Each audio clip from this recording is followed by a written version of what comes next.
Asa zimpiza mbili. Zimpiza yele kusoka mabadi. Mabadi yama dithandiza monga ipatikana ndikamabanga nthawi ya sambo. Mabadi yake like this like what guys. Ndipo akuyembekeza kuti ntchito ngati izi zifikira. Luntha Television, bringing wisdom into your home. Because of the cost, it's just too exorbitant. So that's what we need to work on. But in terms of the procedures for the technology, we have that well articulated. In terms of farmers' perceptions, like I said earlier on, the perception of farmers is still, for the diet component of it, still very low. But in terms of their incentivization to get paid for collecting snails in their own fields so that their crops can grow healthy is overwhelming. Is overwhelming to an extent that we're even fearful that whether we're going to have enough capital to be purchasing the snails from them. But however, as we are channeling out our produce or products, we believe that that capital is going to be identified. And in terms of how many snails in a field of 1 hectare or 1 acre that you require, these things are pretty heavy. They're pretty big. So depending on the size, but on average, I can say probably less than 100, between maybe 70 to 80 snails, you can be able to do that to get a kilogram. So if you do calculations, the same amount, how much kgs do you need, for example, tobacco or leaves? You find out that this is even a more profitable business than even doing the other forms of agriculture on that basis. Thank you very much. I hope I've answered your questions clearly. Ladies and gentlemen, let's put our hands together again for Dr. Kingdom Kwapata from the Innovations Lab. Our next speaker will be from the Malawi University of Science and Technology. Maybe a part of academic institutions, right? Yeah, so MAST is one of Malawi's leading institutions dedicated to advanced science, technology, and innovation for sustainable development. Through its commitment to research, training, and community engagement, MAST continues to develop locally driven solutions that address some of our nation's most pressing challenges in agriculture. Representing the Malawi University of Science and Technology will be Dr. Jabulani Nyengele, a senior lecturer in the geoinformatics and environmental sciences, whose work is centered on climate-smart agriculture, sustainable land management, and innovative approaches. Ladies and gentlemen, please join me in giving a warm round of applause as we welcome Dr. Jabulani Nyengele.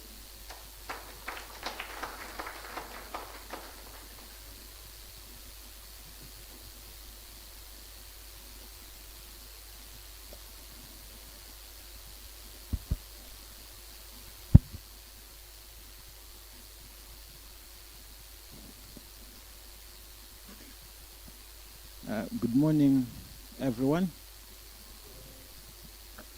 Thank you so much for this opportunity that Malawi University of Science and Technology can share its innovation. Today, I'm going to bring a story about the farmers that are struggling out there and what can we do.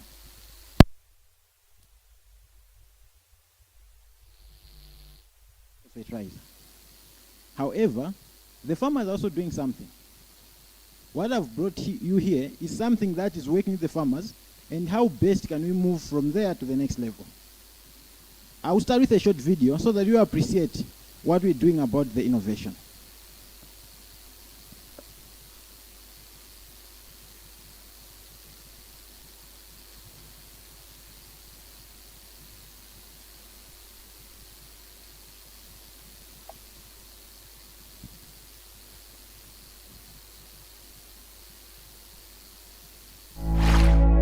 Luntha Television, bringing wisdom into your home.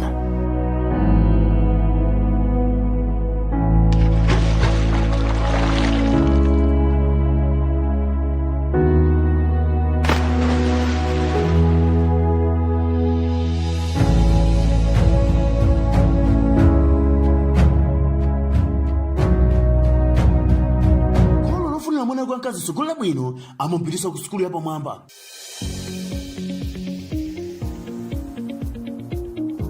Ichi chifukwa chake aulere Flows Girls Catholic Secondary School omwe ali kumango chikunamwera akuziwisa makolo ndi anthu onse za mayisolowera ku sukuluyi. Luntha Television, bringing wisdom into your home. Are using different options due to high prices of fertilizer. One of it is the liquid urine. But the main challenge is that with the liquid urine, there is high loss of nitrogen due to leaching and fertilization. When I thought about it, I felt it's important that we should find a product that will reduce these challenges. So I came up with this granulated urine fertilizer that takes into account special rocks and the urine. How do we go about this? What we normally do is to make sure that we're using these special rocks to against precipitate this urine so that we have the granules. The second thing is to make sure that we have the fertilizer that is similar to the ones that are in the shops, the chemical fertilizers. Much as this is organic fertilizer, what we're doing is to make sure that the nitrogen is used by the crops to improve productivity. I'll then share with you in terms of the progress so far. What we've done, we have tried this fertilizer in 3 agroecological zones, which is Vumbu Research Station, Chitala, in Salima, and Vumbu, specifically Chitete. The results so far, we're able to appreciate that the granulated urine fertilizer is doing similar as chemical fertilizer, whereby the yield is close and there's no significant difference. This being the case, we are hopeful that this is a reliable solution to make sure that farmers are able to harvest enough with this fertilizer. When we try to compare in terms of the process, we are seeing that even the price is on the lower side. If you look at a 50 kg bag of fertilizer, farmers will be able to be buying this within 60 to 80,000 a watt, which is half the price of the fertilizer. As you know now, the fertilizer is going around 20,000. Farmers are failing to access this. So this innovation is coming in to make sure that we provide easy access to the fertilizer at a cheaper price to improve yield amongst farmers. We are looking at 2 things: improved food security and income security.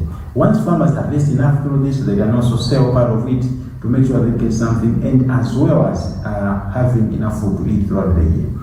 Extending on this, we believe that this fertilizer is giving us chance to make sure that we improve sanitation within our communities. As you know that when the farmers are able to collect this, they will be able to have safer places, they will be able to use this without having significant challenges. Our aim as MAS is to translate this research, the science, into tangible outputs that will help solve the problems. I believe this is the way to go, and we're coming out to make sure that we provide this product and we go into mass production as soon as possible. This year we are also doing the same with the farmers under education schemes. We are implementing this in Balaga. We are also doing the same in Zomba to make sure that we also try this fertilizer under different conditions with the farmers. Their performance is similar to chemical fertilizer, and this is the hope for Malawi. Thank you. So thank you so much for taking your time to appreciate this. I'll proceed to share with you more about this technology. What I'm having here is the urine. So this urine, if I can open this container, all the judges will move from this, just because of the order, just because they may not be comfortable with it. This is what is happening with our farmers. Our farmers, they have identified that in the urine there's some nitrogen. Something can be done. They're applying, but some of them are not using this. What can we do? Myself as a scientist, through the work I did for my doctorate studies, I noticed that the nitrogen in the urine is lost significantly because our soils largely are sand. Some of the soils result in too high losses due to fertilization. I then had to think, what can we do? I proceeded and found a better solution. There are special rocks here in Malawi. So I've brought a sample for you to appreciate. These rocks, they have a chance to precipitate the urine. Once we crush this rock, process it further, we bring powder like the one I'm having here. After this, there's different processes we take to make sure that we have the granulated urine fertilizer that I've brought. So what's the story? The issue is we need to make sure that we upscale this. When I produced the prototype, which you're appreciating here, 2 years ago, we had to figure out how to proceed. Then we had to touch base with the Ministry of Agriculture that advised us that we're supposed to conduct trials. So we've been doing these trials in 3 agroecological zones. The output for the maize is significant enough, which gives us hope to say farmers can harvest more. Now, what's the challenge? The challenge is that for us to proceed with this, we need some machinery to make sure that we set up the factory. We need dedicated places for collection of the urine. This pushed me to say, I need to get additional funding. When I saw a call for NCA DCA, I thought that's the opportunity. The farmers I'm carrying at my back can really benefit from that, such that we produce more. Just also to emphasize, we are already working with several farmers. And this type of fertilizer, we have patented it already. So it's not a technology that is just idle there. We've moved forward to transform the science into something that is tangible. For this, I'm not working as just Jablani. We are working on this as Malawi University of Science and Technology, whereby we've registered this and we're having proper arrangements to make sure that the structure is taken into account. Even if I move to another institution, this will proceed under the arrangements we're having.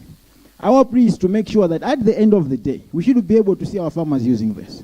When we did another study trying to check, are farmers willing to adopt this? Are farmers willing to use this? We noticed that farmers are willing to use this. There are different reasons. One reason is that they're able to appreciate this, that they're having no order as it is with this one. The second part is that for them to use liquid urine fertilizer, they require heavy gallons to make sure that they're applying a 1 acre. The conversion that has happened has given us chance that they can equally and easily adopt this one. As such, we are proceeding to make sure that we make this product available in the market, which is the upscaling to make sure that we go into mass production. All this being said and done, I want to also emphasize on the issue of the rocks. Those they know rocks may be thinking, what's this? I may not be able to tell you this, but what I can say is, as much we've already started the process to secure the bedrock of this rock, to make sure that we continue processing the fertilizer and make it available for the farmers. Now, our target so far is that we move within the areas near the university. Within Cholo, we work with the farmers. Once we come up with the factory, we already have a smaller machine. We are employing young people, women that are working this. We are also working with others where we're doing the trials. We believe that this will create even opportunities for young people, women, to make sure that at the end of the day, it's not about food security. It's also about economic independence. I therefore present this to you for consideration to fund us with 78 million, so that at the end of the day, we buy the machine, we make sure that we have special dedicated places for collection of the urine. We should also proceed to make sure that we do further trials so that farmers should appreciate. We know that once the farmers are able to use this, they're able to see that they're performing, they will be able to buy the fertilizer. One would be asking, how much is a bag? According to our calculations, it's only 60 to 80,000, a 50 kg bag of fertilizer.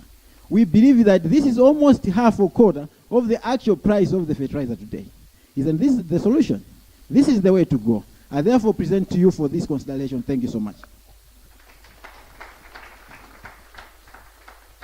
Thanks a lot, Dr. Nyangele, for your pitch. Just confirming it's human urine, right? All right, thank you. Now we go to the round of questions. Strictly 15 minutes. I would plead with the judges, one question only. If it goes to the worst, a maximum of 2, and straight to the point. The same to our pitchers, you'll be responding. Thank you. Thank you, Doctor. So you decided to leave this here. To poison the judges. Yes. All right. Thank you so much for your presentation. My question is, how feasible and practical is your innovation outside the university laboratories? Thank you. Thank you so much for this question. This technology is very feasible. The first part, we are starting from what is already working. So we're just adding a certain application of science and technology to make sure that we solve the problem with what is working. Proceeding with that, the approach, working with the farmers, we also teach them on how best they can locally do the same. We provide the crushed lock material and take them through the process. They can produce this. In Palombe, I got this other funding under the Konig International, whereby I was working with the farmers to teach them about this fertilizer. First of all, I was telling them how best to do the liquid one, and again how to process that one to that level. Much as they cannot get granules to that matter, they can still get some sort of particles that are granular in nature. At the end of the day, they can still do this without the physical infrastructure being the lab. I therefore confirm with you that this is very feasible, the farmers can do this, and it's user-friendly. The wale may be on the urine to say maybe the urine may get some disease and whatsoever. We've already done the test. For your own information, it was part of my PhD work, whereby I was looking at the contamination that are there and what can happen to the farmers. So when we get the urine, we don't apply instantly. We have to let it at least for some time to make sure that there's conversion from acidic level to the basic part. At the end of the day, it is friendly to be used so that the mixing can be done. The farmers are using the liquid one. They can also use that one, and we've done that in Palombe. Thank you.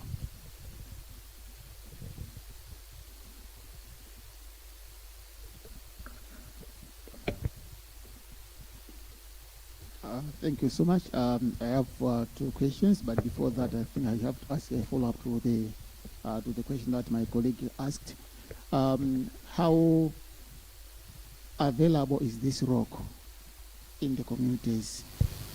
Is it only localized to the southern region around Mast, or it can be found even in Karonga and the Kasongo? And then I come to the unintended consequences of this project, considering that there is a rock that is being involved. What unintended consequences could this innovation have on the environment? I liked the part where you mentioned the reduction in the price of the fertilizer that can be produced from this innovation, but at what cost? The opportunity cost.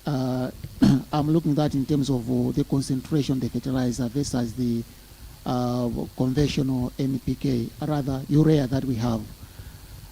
We might be selling people fertilizer at 80,000 per bag, while we're selling them 2% of urea concentration. How is the concentration of this fertilizer? Thank you. Thank you so much for these questions, very thoughtful. The first part is on the unintended consequences. Considering the fact that you'll be doing some sort of mining, we'll be extracting the rocks from that other end. So what happens, there are some of the spots that remain after you get the rocks. But again, from the geological perspective, there are standards that are taken, and it must be an institution, you have geologists and we are working together.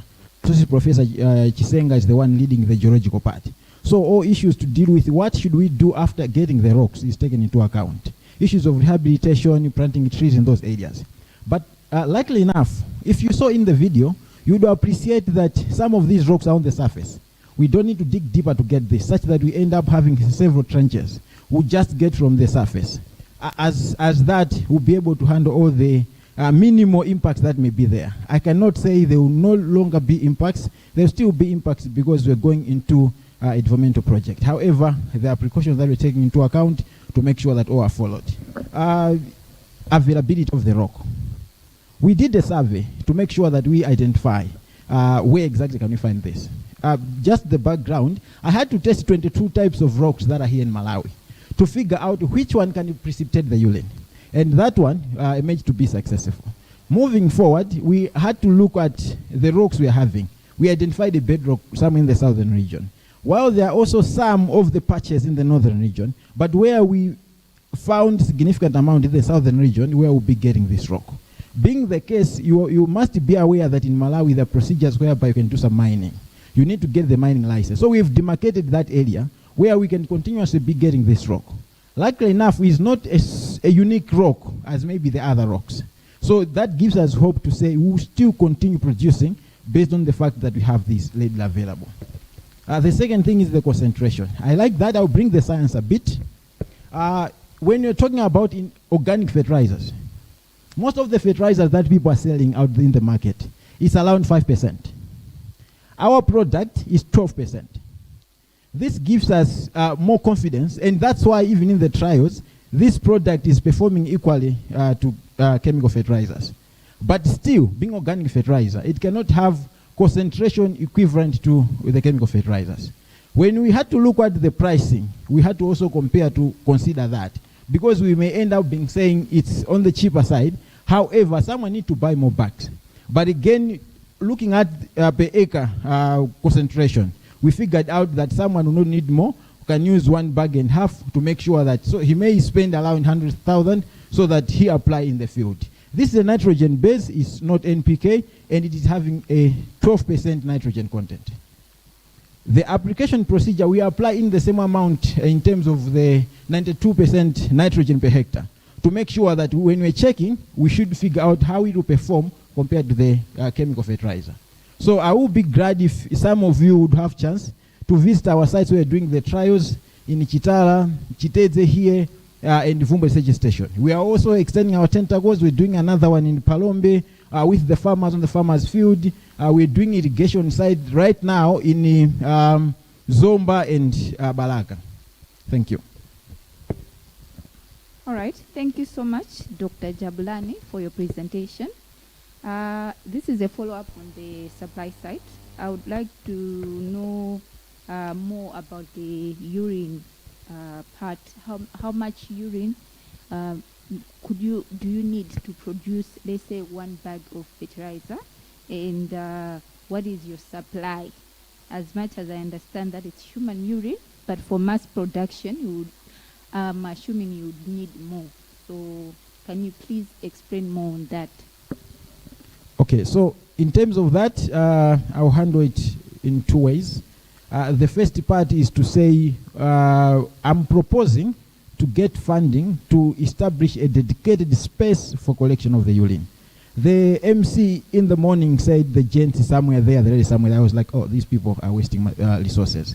So what we are going to do and what we are doing is to put a urinal in different busy places.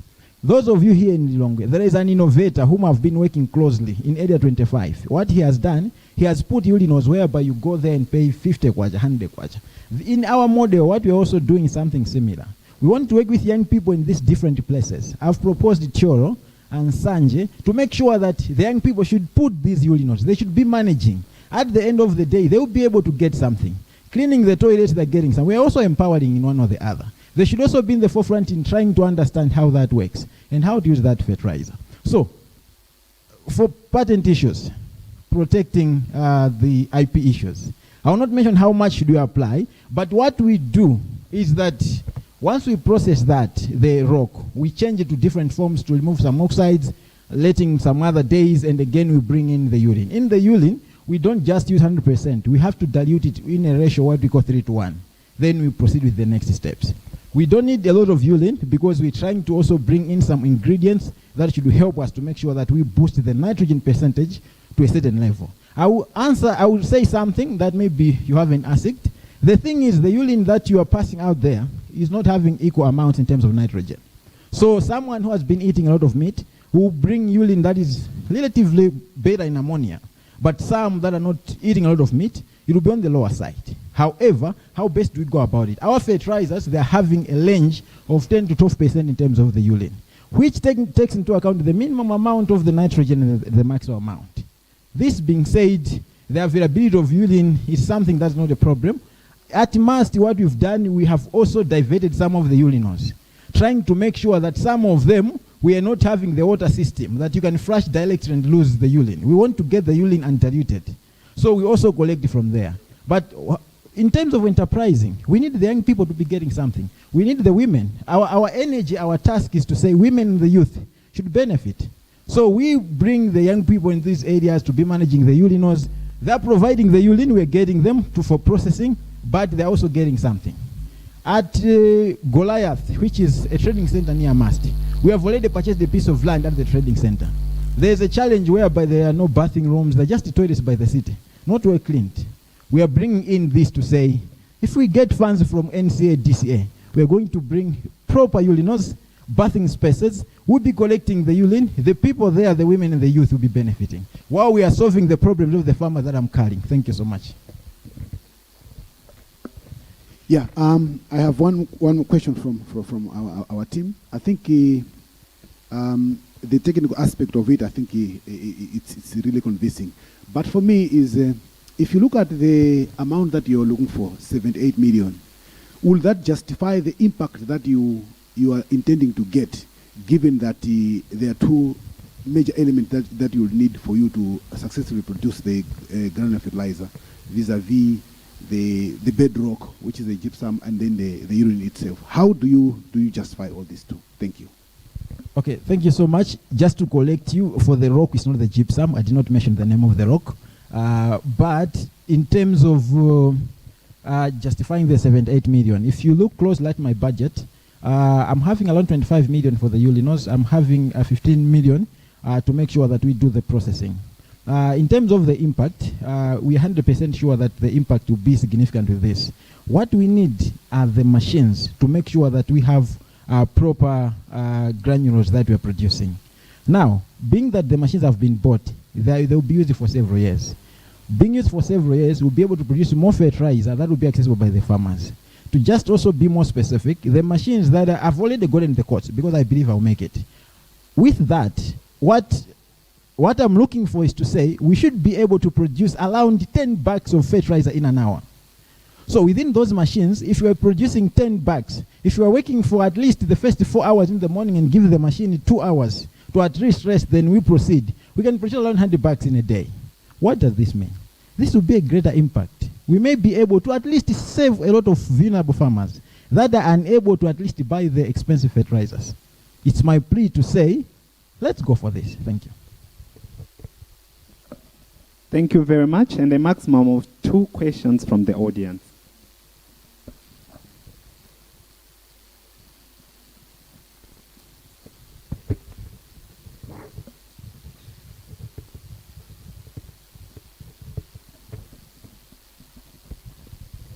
My question is on the urine. There are different levels of the contents of urine. When you take a lot of water, we are taught that the urine gets diluted, unlike someone that is not taking a lot of water. What you're looking for, is it just any other urine? Or is it diluted, undiluted, or how do you... Yeah.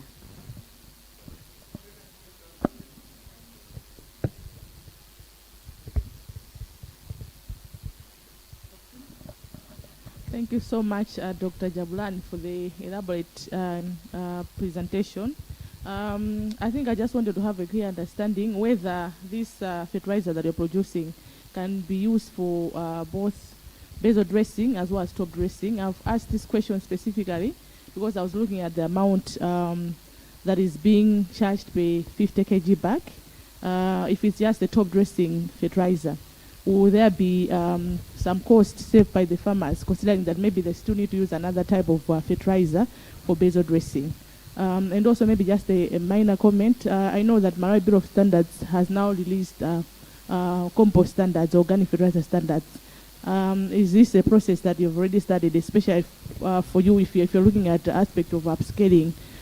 Is this a process that you've already studied in terms of getting a certificate for you to be recognized as producing a certified organic fertilizer? I guess that would be a key step, especially if you are to upscale the amount of fertilizer that you're producing. Thank you.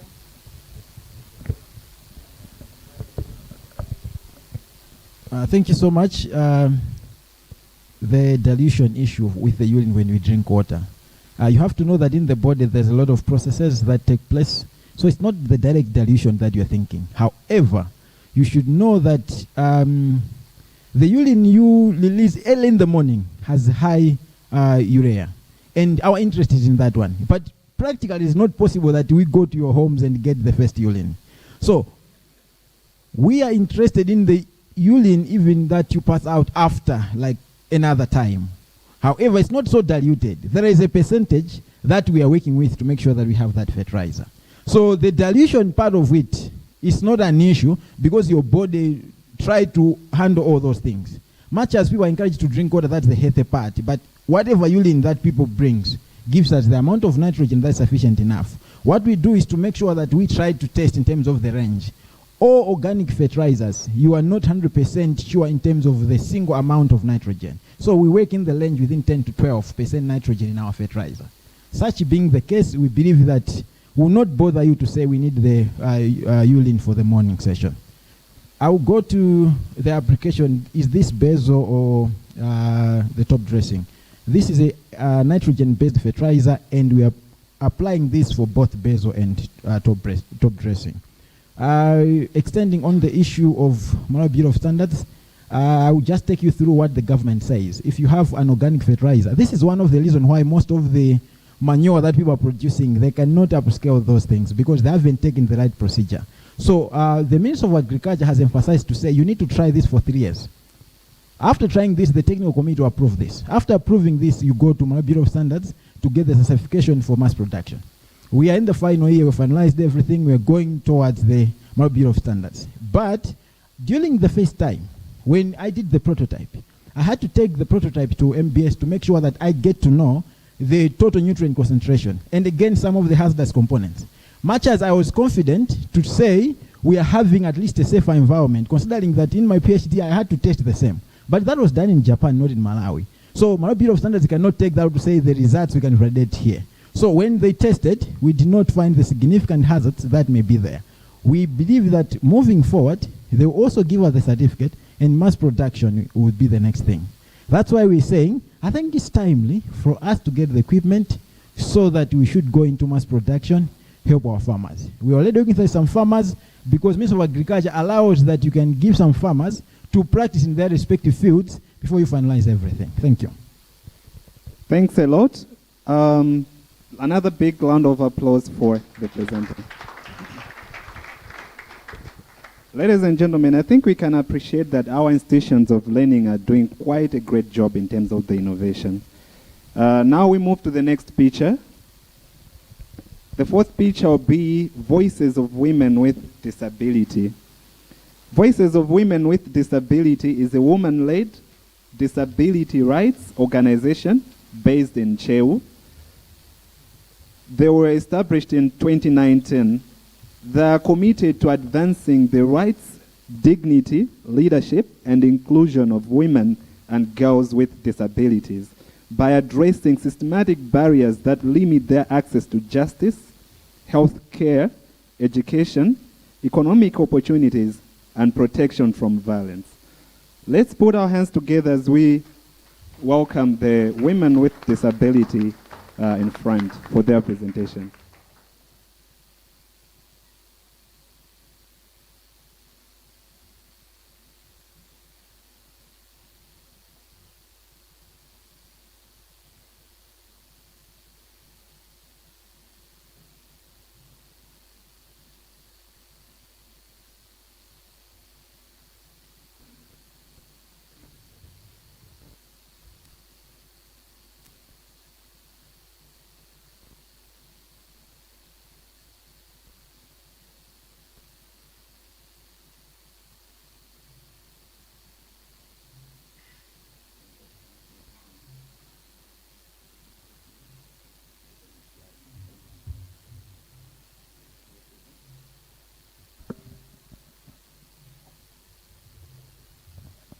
Right.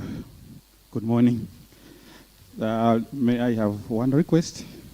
I know you said we should be two in front, but may I request Chance to come and assist our executive director. She has a disability, vision disability, so she needs some support. And maybe may I request a chair for her to sit? Will it be okay? All right, thank you so much.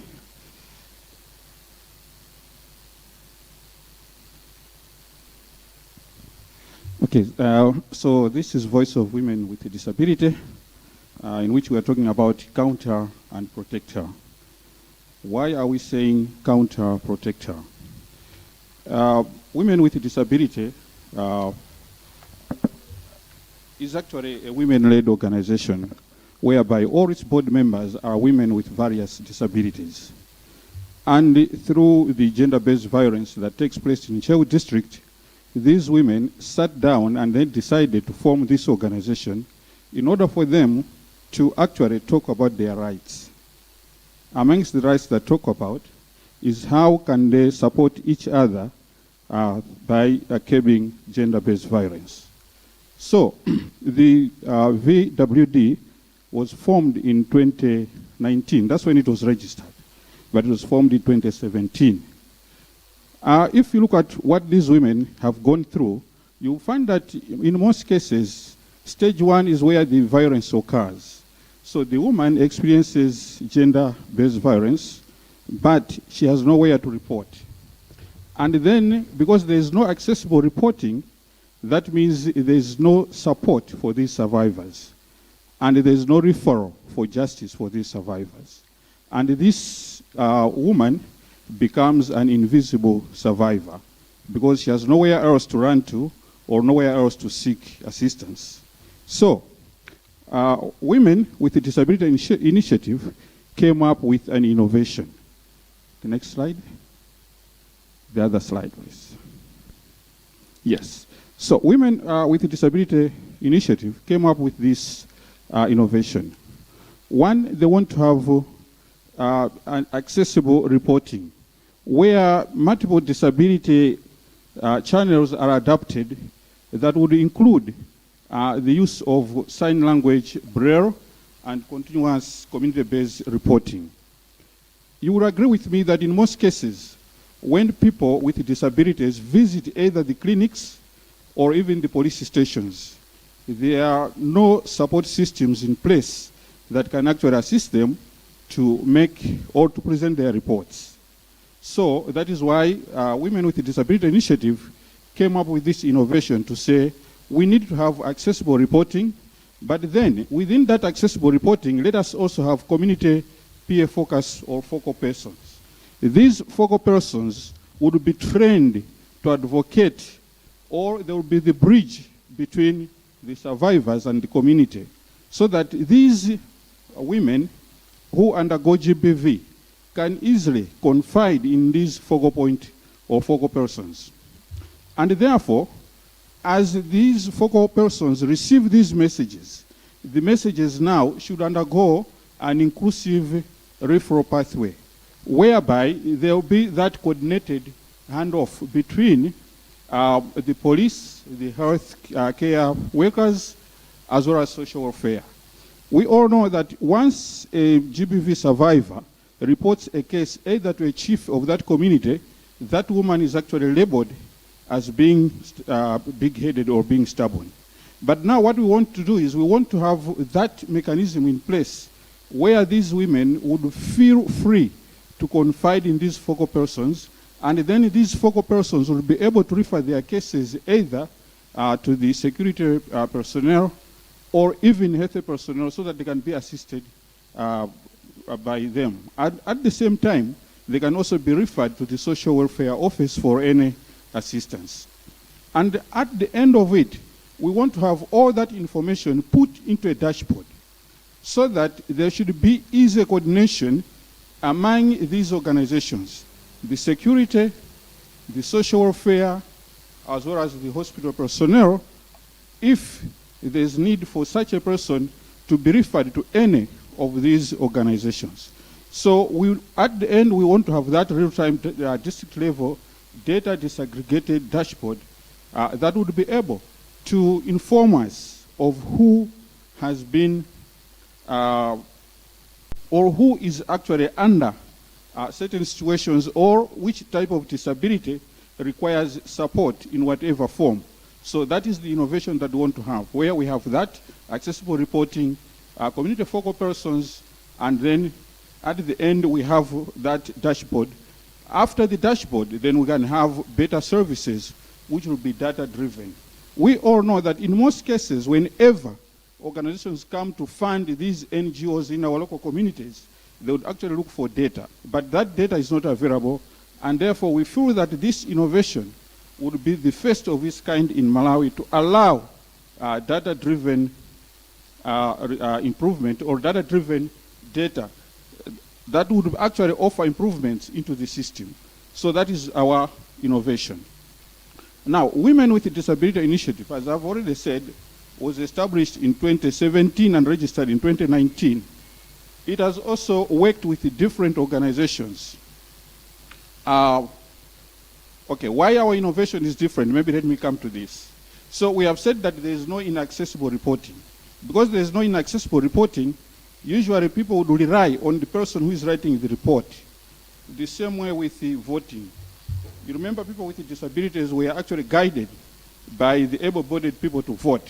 And therefore the choice of a person who is able to see was what these people were having before the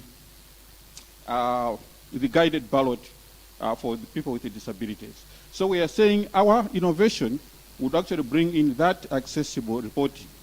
And we also looked at the disability not being recorded. Now we have that disability disaggregated data. We also looked at the fragmented referrals, but now we are going to have coordinated referrals. And then we have reactive response, but now our responses would be evidence-driven. So that is what our innovation is all about. And therefore, we want to reach about 2,500 women. Sorry for the typo there. It was about 2,500. And we want to link about 60 survivors to this innovation. And then we have to train 10 focal persons that would actually assist in the community, but also going to train service providers, about 30 of them. And at the end, we have a district dashboard. So what we are asking from the funders for them to assist us with, we are asking for 42,500,000. And the 42,500,000 has been distributed as follows. We have 25% for community systems, that is the focal person, the outreach, and the structure for the community. 20% for accessibility, that is adapted materials, sign language, as well as braille and assistive tools. 20% for training for frontline providers from the Ministry of Health, the police, as well as the social welfare. 15% for innovation and technology, where we're going to have that dashboard that will be developed as our reporting tool. And then 12% for monitoring and evaluation. After the data has been collected, we also need to track the outcomes.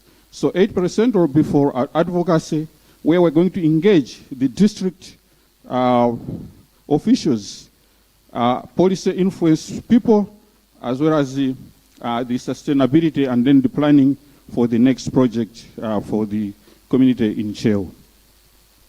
Other slide?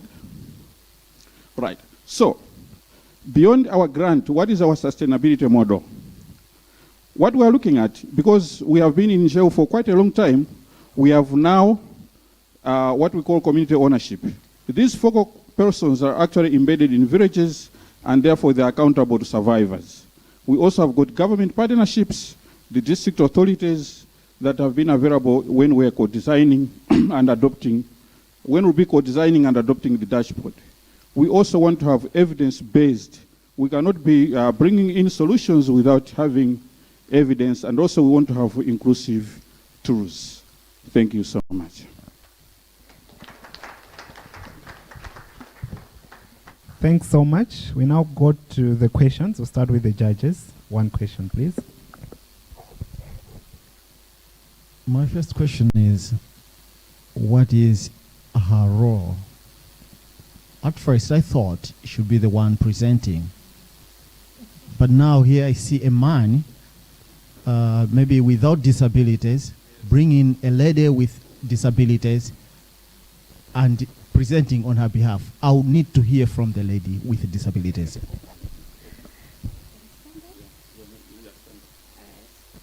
Thank you so much for the question. As women with disabilities, we work mostly with males because they are our allies. Now, because they are the ones who are mostly the perpetrators of gender-based violence, we want that we should... yeah, that's true. So we feel that we should take them on board. What we learn, what they learn, that's what they will discuss with their friends out there. Then maybe that can reduce gender-based violence against women and girls with disabilities. Thank you so much.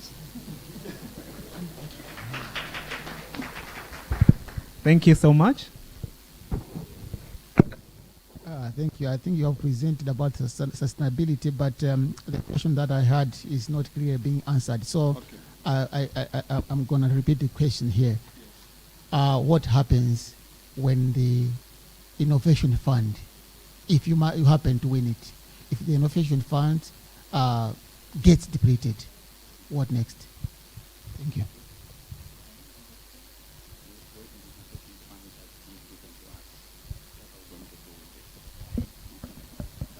All right, thank you. My disability is deafblind. I cannot see, but I can hardly hear. But I got the question. When the Innovation Fund come to us, women with disabilities, and show what we want is the disaggregated data. The disaggregated data is what will help us to report cases of gender-based violence against women and girls with disabilities. Because the main challenge now is the reporting channels. The reporting channels are not accessible. Because the reporting channels are not accessible, women and girls with disabilities are not reporting cases of gender-based violence. Now, when the statistic officers are coming at the district or at the council level, whenever they look for data, they will just find data of gender-based violence against women. But when we went there and found out how many women and girls with disabilities reported the cases of gender-based violence, they cannot give us that.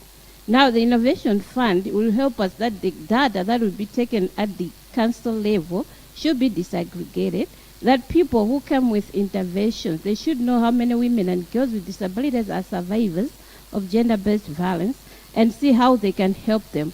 Because the disaggregated data will be according to disability, and now you will understand the challenge or the disability the person is having, and that person can be assisted accordingly.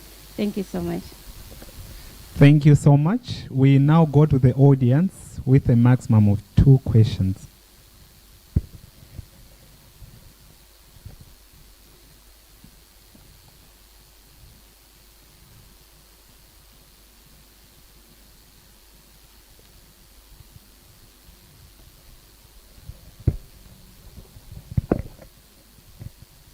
Thank you so much for the presentation and also for the innovation. My questions are 2.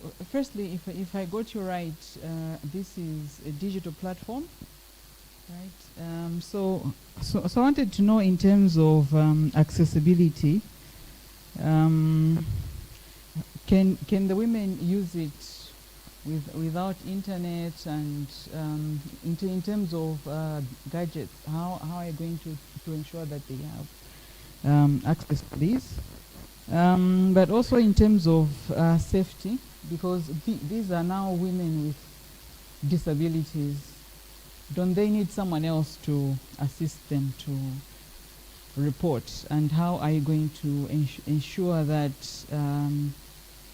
that person doesn't also maybe cause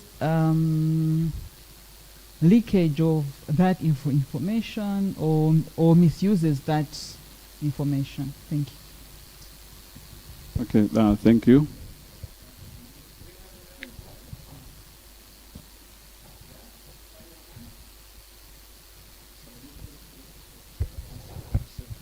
Thank you for that wonderful presentation. I'm particularly interested in learning on the sustainability aspect, how you intend to have structures at community level. You mentioned of focal persons, but you did not mention of any structure within that community that will support issues of protection for women with disabilities. I am asking, bearing in mind that there are multiple vulnerabilities that might affect different groups of women and girls based on maybe their age, their maybe being rural women or girls, level of education and the like. So it would be good to also learn on what structures you'd work with at community level for sustainability. Thank you. Okay, thank you so much. We have said that under this innovation, what we're going to have is we're going to have focal persons that would be trained on how to handle issues that would come from these survivors of GBV when they come to report. And therefore, as these will be trained, they will also be trained how to handle the data. In essence, what we are trying to say is that instead of using the actual names that would be used for such people would actually use some code names so that these people's names are actually protected. We know what happens whenever such type of information is actually leaked to the public. Usually it's being misused. So coming to the issue of these women having disabilities, will they be able to use this platform? As we have said that during the collection period, there will be various modes that will be used so that this information can be collected. And it will be these focal point persons who will be collecting this information, and then that will be fed into the dashboard. We are also aware that most of these women, they are afraid to report their cases just because they don't have somebody that can actually take up the case, because in most cases we have heard of these people either visiting hospitals where maybe they are seeking just maternal services, but then you find that the health worker actually says,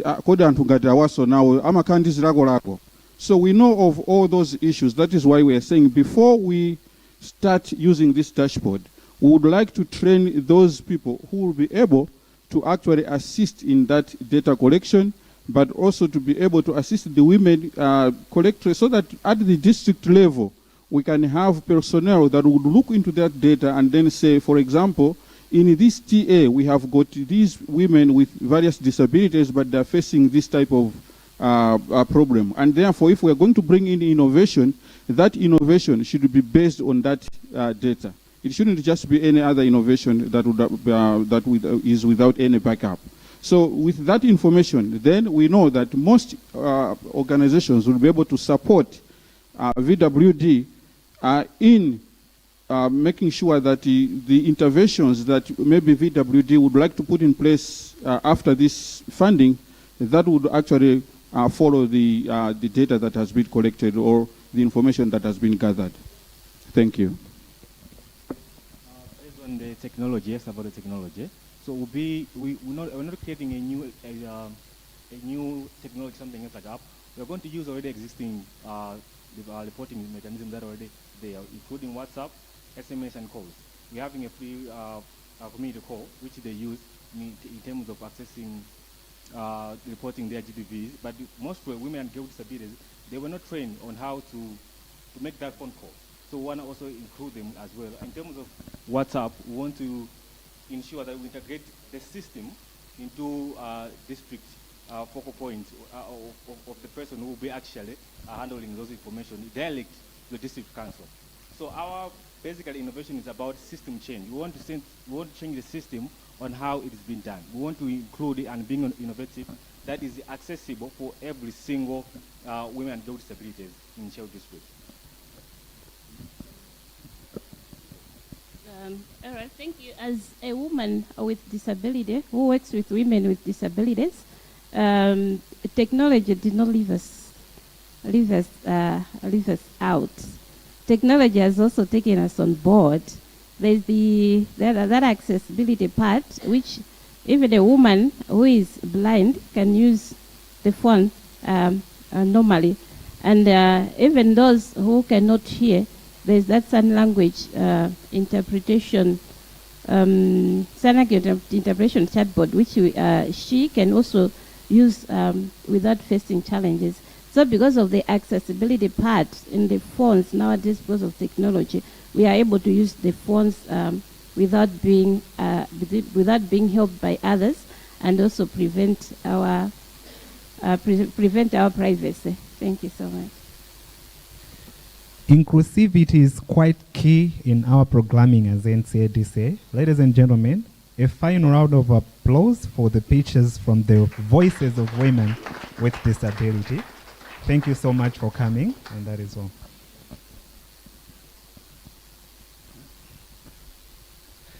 The fifth feature, ladies and gentlemen, is Green Resource Management Enterprise, also known as GRAME. They are a registered Malawian eco-inclusive enterprise that has been at the forefront of promoting sustainable agriculture and climate resilience. They were founded on a vision of building a prosperous and environmentally adaptable society. They are driven by a deep commitment to sustainability and community empowerment. Please, let's join our hands as we welcome the team from the Green Resource Management Enterprise at the stage. Thank you.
Good afternoon, everyone. My name is Lusekero Mandosha. I'm the Managing Director of Green Resource Management Enterprise, GREM. I'm a registered dietitian by profession and also a sustainable food systems entrepreneur. Today, I would like to present to you water trench innovation apiary for climate resilient livelihoods and food security in Mzimba district. This afternoon, I would like to take you to Mzimba district, in traditional story terms, Zikwora, a village called Chikomeni Tole. Meet Mrs. Banda with her 6 children on her farmland that was once productive and fertile, but now it is barren, stripped of its nutrients, and unable to retain water due to rampant deforestation, which is driven by charcoal production. Mrs. Banda is not alone. She represents hundreds of community members that are enduring prolonged dry spells, cut off from both diverse nutrition and economic opportunities.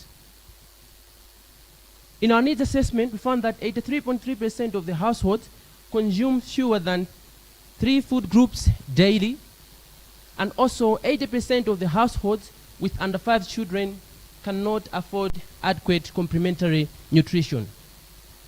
And also 72.2% of the households which attempt to do irrigation, their productivity remains low due to limited access to climate-smart technologies.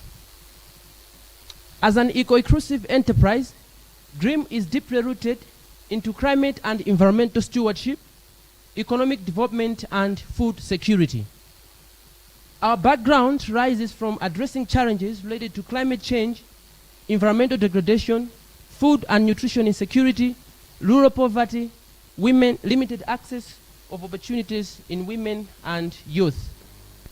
We bring 5 years of experience in leading climate-smart livelihood participatory projects, which include promotion and construction of salt and fish dryers in Salima district, responding to high fish post-harvest losses and deforestation, which is escalated by traditional methods of fish smoking. Next. As you can see, I hope you can note something, that our projects are inclusive, encompassing people from different backgrounds. Next.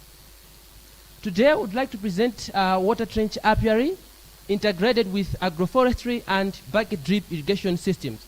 So this is the design of the innovation, and on that side, it is the actual innovation that we are testing in TH in Lilongwe. So how does this innovation works? The water trench component, which is surrounding the apiary unit, is there to provide immediate source of water of the honeybees to regulate the internal hive microclimate of the colonies, and largely it is there to act as the pest barrier, especially the ants, which are mostly the thieves of the pollen or the food for the colonies.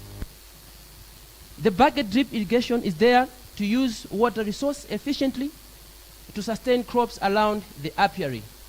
And the agroforestry zone is there to provide a continuous flow of pollen and nectar the year round, and also to fix nitrogen and rebuild topsoil through the multipurpose trees that are going to be planted together with the fruit and crops around the innovation site.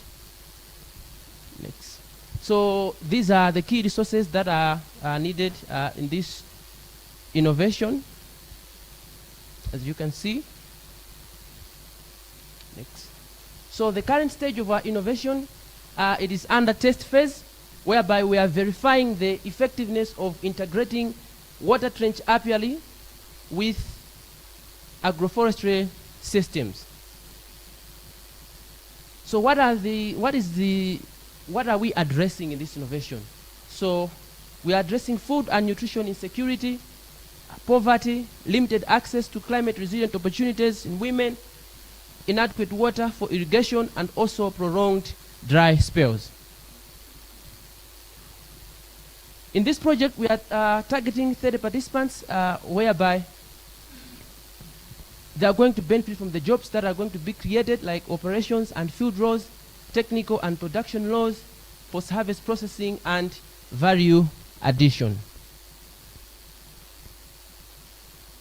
In order to pilot this project in Mzimba district, we are seeking 20 million Malawi kwacha for apiary construction, value addition and processing unit construction, direct apiary operations and field laws, technical and production laws, and transport and logistics, and also marketing.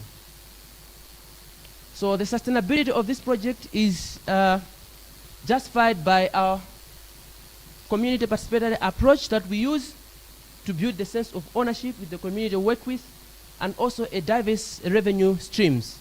So we expect to generate income that can be reinvested in the project by making income through the honey sales and also the fruits and vegetables that can be produced from the agroforestry zone.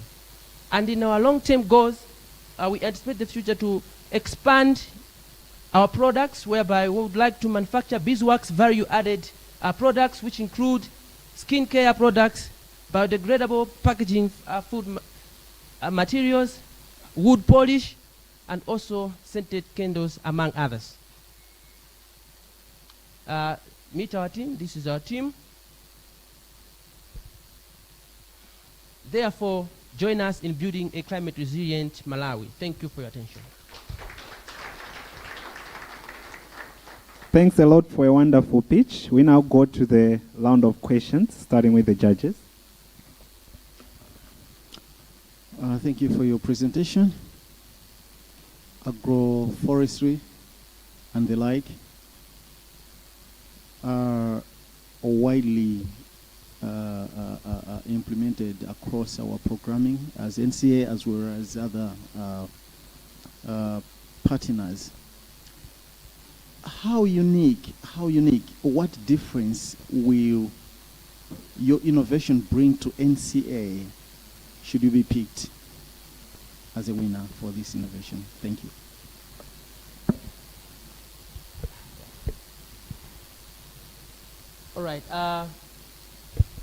All right. This innovation is unique in such a way that it is addressing various challenges with one innovation. As we all know that traditionally, we expect that beekeeping is only possible with the forested areas. But with what is happening, rampant deforestation, we are losing the pollinators, which 35% they are involved in our agricultural production. So with the agroforestry zone, we are conserving the pollinators, which do pollinate our crops. And also with the honey that we are producing, we are also generating income with our beneficiaries. So, all in all, what I can say is that this innovation is addressing multiple challenges that NCA, DCA is currently looking for.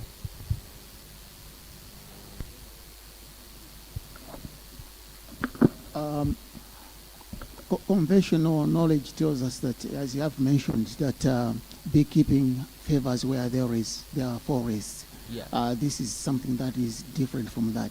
Yeah. What risk does it occur in terms of maybe failure by the bees to colonize the beehives? Because there isn't any vegetation cover here. Does it have any risk of maybe having less outcome as compared to the conventional way of doing things?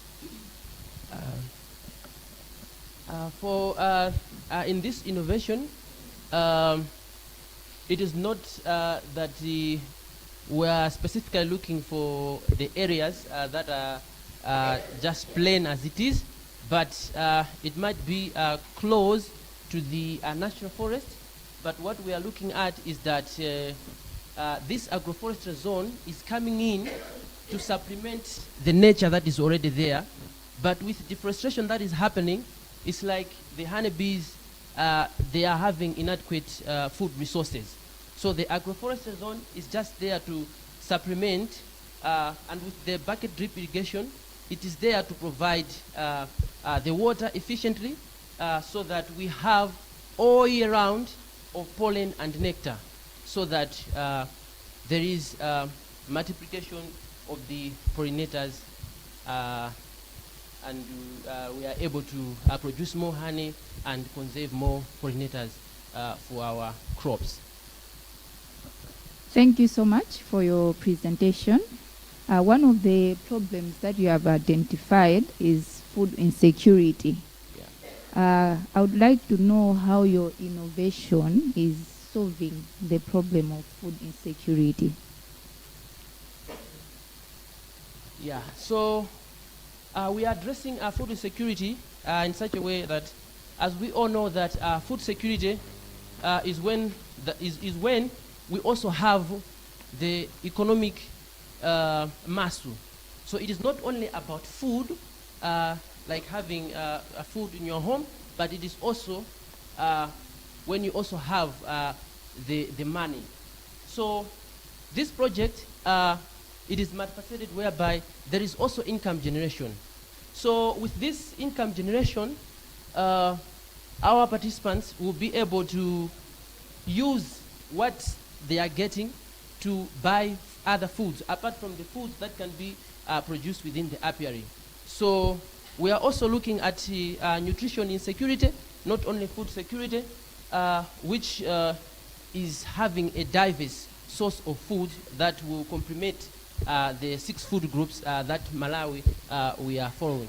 So in this case, food insecurity is addressed in such a way that people are empowered to be able to buy food, which will also be achieved through the training and the capacity building that we engage with our beneficiaries. Okay, thank you for your presentation. I think for me is I looked at a number of things that you presented, but if you are to be asked to say what is the main impact of your project, what would you say is the main impact of your project? Okay, the main impact is economic development, food security, and also environmental stewardship. Thank you very much. We now go to the audience, a maximum of 2 questions if there are any. Can see hands.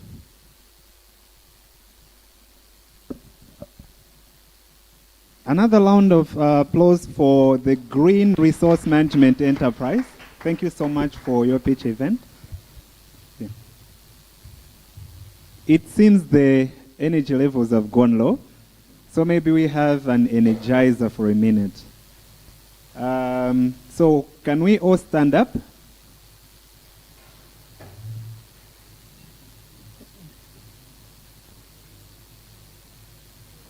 Can we all see the word NCADC or the abbreviation? Yeah, so you need to strike a pose. Just choose any of those letters that you would want to imitate the shape. So strike that pose and then, let's see, for about some 20 seconds. So from NCA to say, you choose any letter that you want. Which letter is this one? C. All right. Let's go. We should keep on the pose. Just one letter. Which letter is this one? This is an A. Yeah. Yeah. Let's keep on.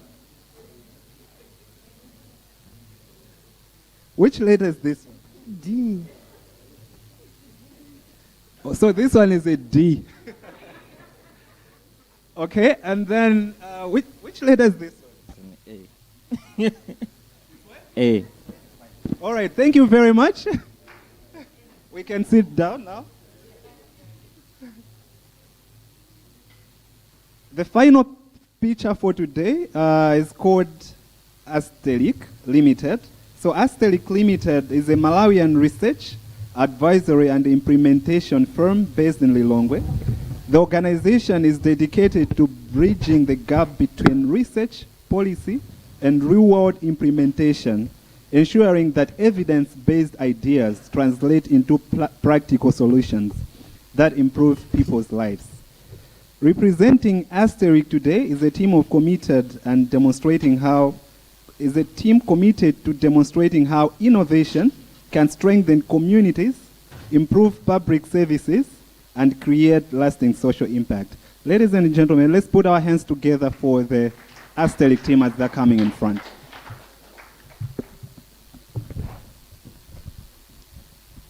Good afternoon.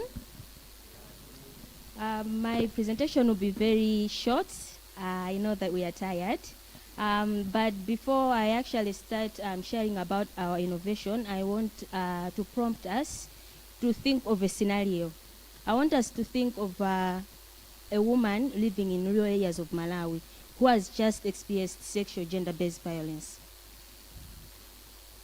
I'm sure we have, and we can imagine her situation. So this is someone who is most likely afraid or intimidated to approach the police and report this case because of several reasons. It could be because people have simply have lost trust in the formal systems, or they feel like the police have more important things to do. And this is something that we've actually seen happening, where people fail to report GBV cases through the formal platforms.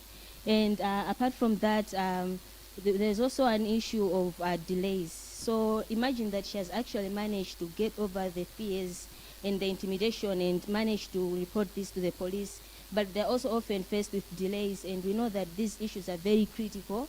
The victim needs to access health services and other essential services that are very time sensitive. So that's the second problem, that in the case that they actually manage to report, they're also faced by these delays. And then finally, another major challenge that we have is that there is no accountability, or little accountability in terms of service delivery challenges, because there are a lot of innovations, a lot of projects that are working to promote gender-based violence, to end gender-based violence and promote reporting, but there's little being done in terms of accountability, in terms of how these services are being delivered. And that is the problem that Asteric plans to address through what we are calling her voice innovation. Next slide, please.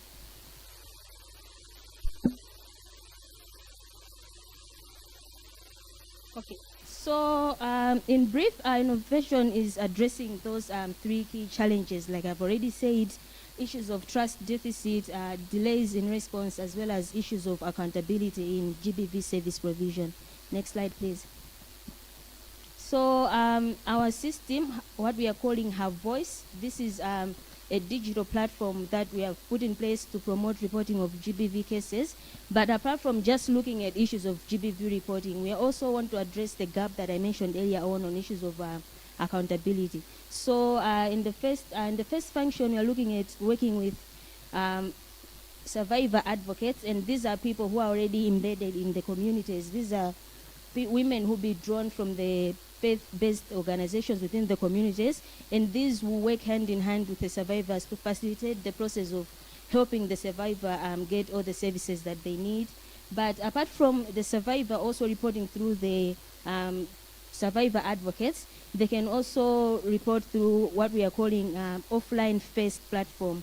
So this is upon realizing that we have several issues when it comes to internet access, and not everyone has access to a smartphone.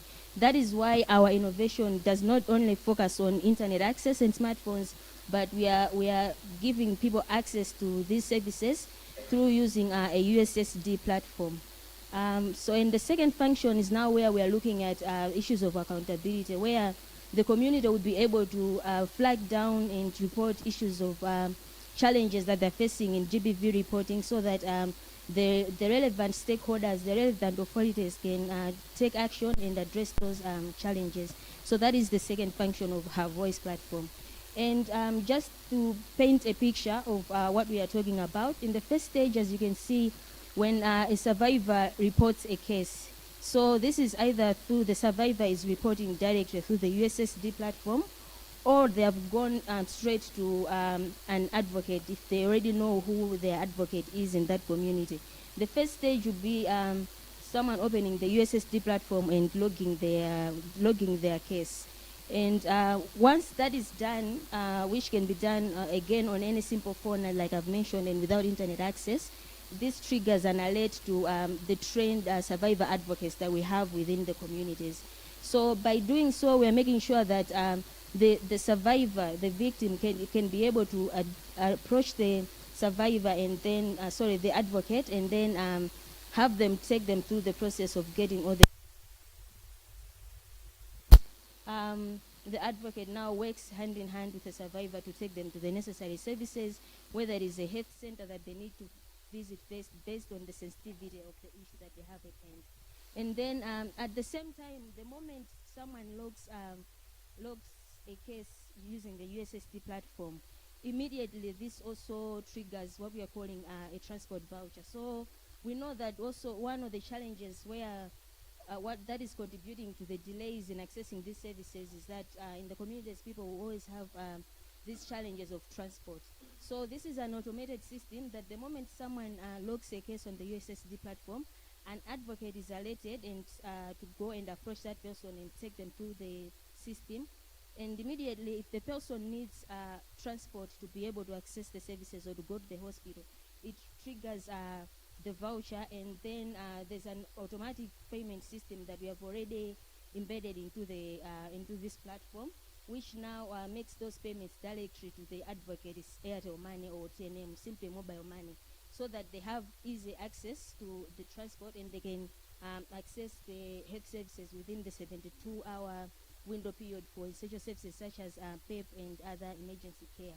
And then once that is done, then they will reach the service providers, and all that is also being fed into the dashboard that is reporting everything, including whatever evidence is there, whether it may be images or timestamps, to take record of when the case was reported, so that you are able to track how long that case has taken to be processed, and that helps us with our accountability issue. Next slide, please. So what makes Her Voice different is that first of all, we are giving the community an alternative in cases where people are unable to report through the existing formal platforms that are there. We're giving them an alternative to work with someone in the community whom they trust, that they will help to get them through accessing the services that they need. And then apart from that, we are also addressing the issue of a transport cost to make sure that the survivor access the services that they need within the time that they are required to access those services. And then it also has a component, an option where the survivor can opt to be linked with another survivor of GBV for peer support. And then finally, something that is also really important, the issue of providing real-time data for accountability issues, because as it stands, we wait for maybe annual or monthly evaluations to track how GBV services are going and identify the challenges and see where we need to improve. But this actually gives us a platform where we can have this data in real time, because you know that, okay, in this month so far we have received, let's say, 10 cases. You'll be able to see on the dashboard where those 10 cases currently stand. Thank you. And then, yes, so that was just what I was sharing about the live dashboard. You can go to the next slide, please. And then, so you see that our innovation tackles those three goals of saving lives by making sure that essential services are acquired in time. And then it also facilitates referrals to accessing justice, as well as building resilience through working with these people who are already part of the communities. Next slide, please. And what we plan to deliver within the first 6 months for piloting Her Voice, we train 30 survivor advocates in 2 districts, that is Cholo and Mzimba. Those are the districts that we have proposed for the pilot. And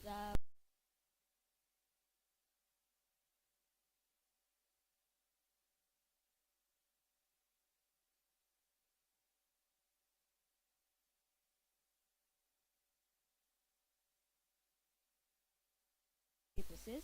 And then of the 1,000 cases of feedback that we receive on accountability on GBV services, we hope to address at least 60% of these issues by tracking them and making sure that unresolved cases are escalated and something is done. Next slide, please.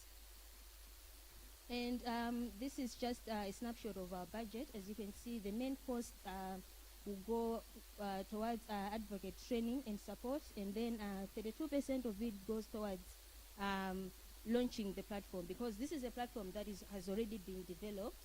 For the sake of time, I may not have the time to demonstrate it, but it's a platform that already exists, has already been tested, and we have gone through the simulations, and it works. So what we need there is just the final stage to get an approved USSD code from MACRA and other costs for hosting the platform. Next slide, please. And then, like I've said, you'll not just be funding an idea, you'll be funding something that is already there, that has been tested and has been proven to work so far.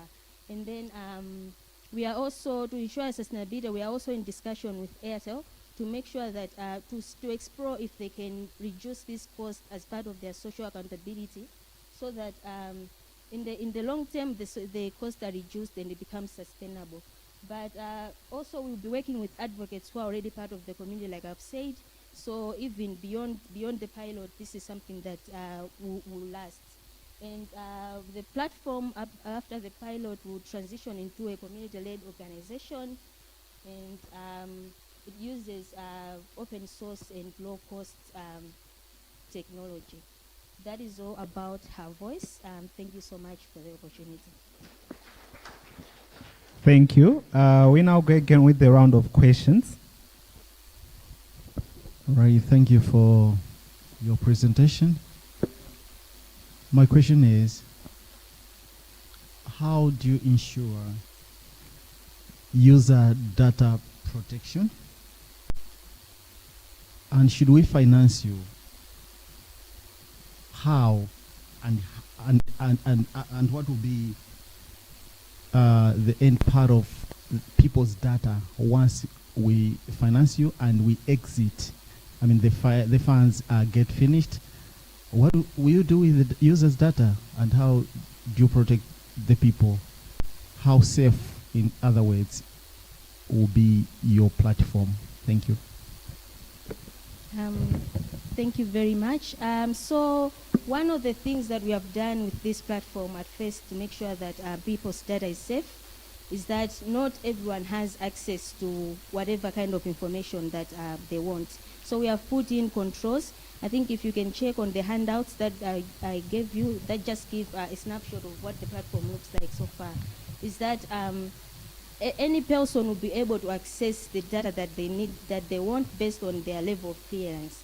For example, the moment someone logs a case, the moment a survivor logs a case, they're given a code, and that is the code that they will use to log in on the USSD platform or on the dashboard to track their case. And so they're the only ones who can get that kind of information. And then there's also information, certain information that Astelik team, the implementing team, can access, but the advocates or the survivors themselves do not have access to. And then specific data also goes to district stakeholders. So we have put those levels of controls. And then another thing is that this data will be stored while it is encrypted. So it's not the kind of data that someone can easily access. Apart from having all those controls, but even if we have evidence such as images, they're stored in formats that will need someone to have the proper clearance for them to access it, even if they somehow manage to log into the platform using somebody else's credentials. And then finally, the data is only stored for as long as the case remains active. So from the moment someone reports a case, the data will be stored in the system with all those controls like I've mentioned. And once that case has been cleared, they have accessed all the services. If it went to court and they have accessed the justice, once the case is closed, that data is also removed from our system to make sure that it stays safe for the survivors. Thank you. How safe is this system or innovation from fraud?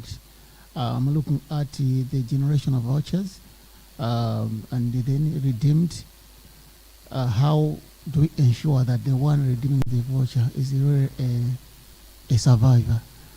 We might end up having 40 million given to you, and within the same month, the whole 40 million has been claimed fraudulently by supposedly survivors. How safe is it? Thank you for that question. So first of all, when this transport voucher is activated, it is the survivor advocate who accesses those funds, not the survivor themselves. So once a victim logs a case and then the transport voucher has been activated, the money is sent to the survivor so that they withdraw it and facilitate the process of taking the victim to the services that they need. And apart from that, so we also have routine monitoring. So this is data that can be cross-checked during those monitoring by cross-checking with such as social welfare or the health facility where the case was supposedly reported, because we will not be working in isolation. They still have to work with those structures at some point in time. And the same code that is generated on the USSD platform is the same code that will be used when they go to the hospital, they go to social welfare and the police and everywhere else. So this is something that will be routinely cross-checked. We did not want to put too many bottlenecks in terms of preventing fraud, and because we didn't want to have a scenario where by trying to prevent fraud, we are also contributing to those delays that I've mentioned. So to make sure that these funds still remain readily available, we're giving them to the advocate, and then we'll be cross-checking during monitoring visits. Thank you.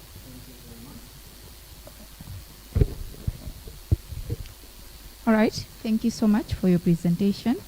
I would like to understand your team or institution.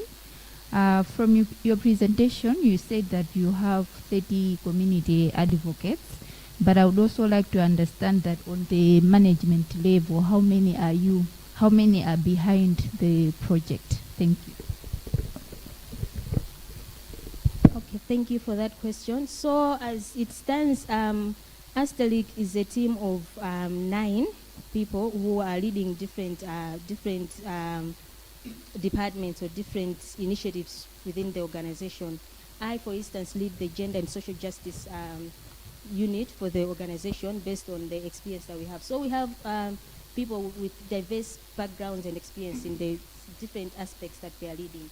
But for this specific project, we have assigned a project coordinator, and then a gender and social justice lead who will specifically be looking at issues of gender-based violence, and we'll have an IT technician who go into the details about the platform and technology and the like, and we have an operations and finance manager leading the innovation. Yeah, I have 2 questions. Number one, out of curiosity, I've seen that you've picked as some areas Mzimba and the Cholo. Any particular reason? Is there too much gender-based violence in the Cholo and Zimba, perhaps? Thank you for that question. So Cholo was specifically considered. First of all, because as we know, it's one of the districts where people work in estates. Most people work in estates, and the nature of that work really exposes a lot of girls and women to issues of gender-based violence. That is why we thought that we should specifically give Cholo that consideration. But also because of the estates, communities are more far apart as compared to other densely populated areas. So that is one of the areas where people may generally have challenges accessing these services unless they are brought closer to them. And from Zimba, I think it was also the same consideration about having not densely populated, so people may have to walk long distances to access these services, and that is why we had chosen those two districts for our pilot. Thank you.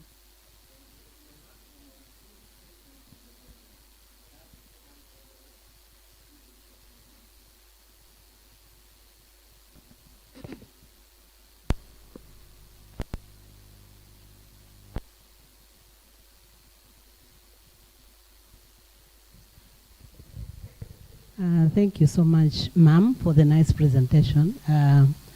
GBV reporting and tracking platforms are very critical, looking at how high we have the GBV cases at Malawi.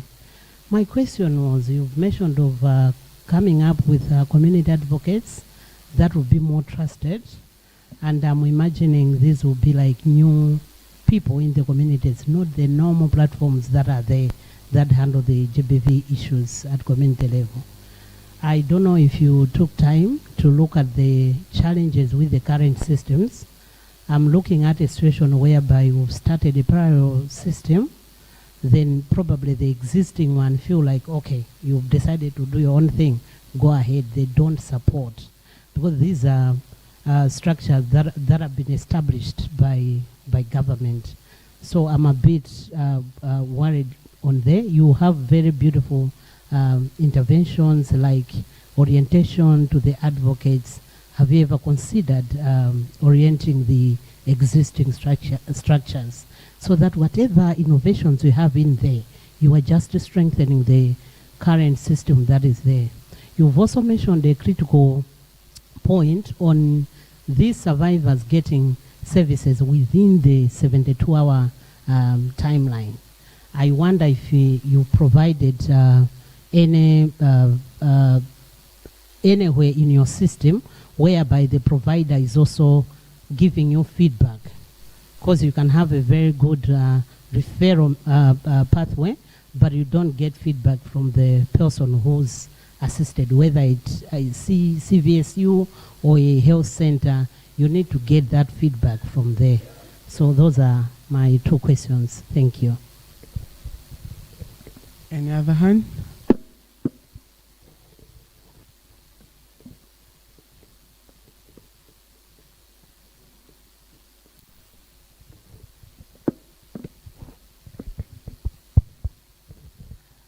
Thank you very much for your presentation. I am thinking of a woman or a girl out there who has a very illiterate, and I'm looking at your system. I don't see how they are fitting into that system, how they can, because the problem is, doesn't look like it's very user-friendly for somebody who is very illiterate, or you have put mechanisms. And then my second bit of my question is on the voucher schemes. Experiences in Malawi with voucher schemes, not only in Malawi, but in most parts of the world, have been prone to abuse, and most of them have been stopped. I don't know what mechanisms or what lessons you have drawn from previous voucher schemes, how different this one is going to be to make sure that you prevent abuse. Thank you. Thank you so much for those questions. I'll start with the first one about whether we are creating parallel systems by training these advocates rather than working with structures that are already in the community. So the advocates, the survivor advocates that we're working with are being drawn from faith-based organizations within the community, because you're looking at the faith community as a resource that is often overlooked but can be maximized for this pilot. So they are not necessarily parallel structures, because the faith communities themselves are already part of the community, and they are already in the communities. And your second question was, can you remind me? Yes, thank you. Yeah, thank you. So on that one, so the feedback loop, or rather the accountability aspect of it, is not just for the survivors or the community or the users or the people accessing the services, but it's for everyone. Because what it simply does is help us identify where the delays are. Because as it stands, it's hard for us to know where those delays are, maybe until later when we're doing those monthly or quarterly evaluations. But in this case, every case that has been logged into the system, you can actually see that it's actually now at, let's say, the social welfare desk, or it's at the police, or this is where it's dark. So anyone can input into that system apart from just the survivors. Yes. And then there was also a question about how we are going to make sure that people are not abusing these vouchers. So, like I had already explained, the only check that we have so far is by doing this. When we are doing this monitoring visit, we'll be cross-checking with the records that they have from all those other service providers. Because as you know, the case goes through different stops. It will go through the health center, it will go through the police unit, it will go through maybe the social welfare office, or an organization that is providing psychosocial support and all those. So those cases, when they're being handled by those all those institutions, they're being assigned a code, and this is the same code that was given to the person who was reporting the case, whether it was the survivor themselves or the advocate who had helped them report the case. So by following up, by cross-checking with those records from all those institutions, we'll be able to see that was the transport that was requested on this particular day, was it really used for this service? Because remember, this system is also collecting or recording evidence such as timestamps. So the moment someone logs a case, it even shows that, okay, this case was reported on this date, so that when the advocate requests for the transport voucher and they're given, when we come back, we'll be able to check that, okay, this advocate has requested for funds on this particular date. Did they actually go to the service for the to justify this cost? So I think that is the control that we have so far. And in terms of how user-friendly this platform is, first of all, like I had mentioned, it's using a USSD platform. So apart from, we didn't want to just have a platform that relies on the internet or on someone having a smartphone, but this is something that can be used by anyone who has even that the small phones, the small cell phones. And apart from that, it will be translated into Chichewa. So I think just because of time, we are not able to demonstrate how actually the USSD platform is looking at as we stand, but the translation into Chichewa has already started. And apart from that, I know that there may be someone who is unable to even now access or read the Chichewa itself, and that is why we have those community faith-based organizations. That is why we have those survivor advocates, because they are there to also help someone who is unable to access this platform on their own. So that is why we really wanted people who are already in the community, so that someone can trust them and go and say, I need to use this platform, can you take me through it? Yeah. All right, thank you very much. And a final round of applause for Astelik as they're going off stage. Now, ladies and gentlemen, at this juncture, may we allow our esteemed judges to move out, aggregate the scores, and come back with the results in terms of who has carried the day today. You will have a maximum of 10 minutes, our judges. Whilst the judges are going out, there's a small task for us as an audience here. It's a question. I want you to tell the audience in terms of which of the problems that were being addressed by the pitches can you mostly resonate with, or you can simply tell us your key takeaway. So since we didn't have the introductions in the first place, as you'll be responding to this question, may you please tell us your name, the institution you're from, and probably the sector. Is it a private sector, an NGO? So in the shortest possible time. Who is willing to start? Who is willing to start? So the question is, which of the problems can you resonate with the most? There's a hand there, Augustine. Well, I'm Tata Singani, Partnership and Localization Lead, Troka, Malawi. I'm resonating quite much with the granulated fertilizer that is made from urine, looking at the highest prices of fertilizer. That is also trying to delay the food security in Malawi, because farmers are failing to actually produce what they were supposed to produce because the prices of fertilizer are very high, whilst the locally made fertilizers is cheaper and will also enable them to have higher yields in maize and other crops. Thank you. Thank you very much. May I request that you don't directly refer to the innovation as you'll be presenting. The focus should be on the problem that has been discussed. Yeah, another person. There's a hand that side, Augustine. So your name, the institution you're from, and maybe your key takeaway or the problem that you're resonating with. Yeah, okay. My name is Noel Msisya from Malawi Human Resource Center. I'm looking at the problem of solving issues of fertilizer again. I don't know. But let me stand. It's good that the judge is outside. My issue is we are grinding stones to add urine to make fertilizer. The stones have impurities, and these impurities will remain in our farmyard. If we apply for several years, that soil is gone. It will be full of rock impurities.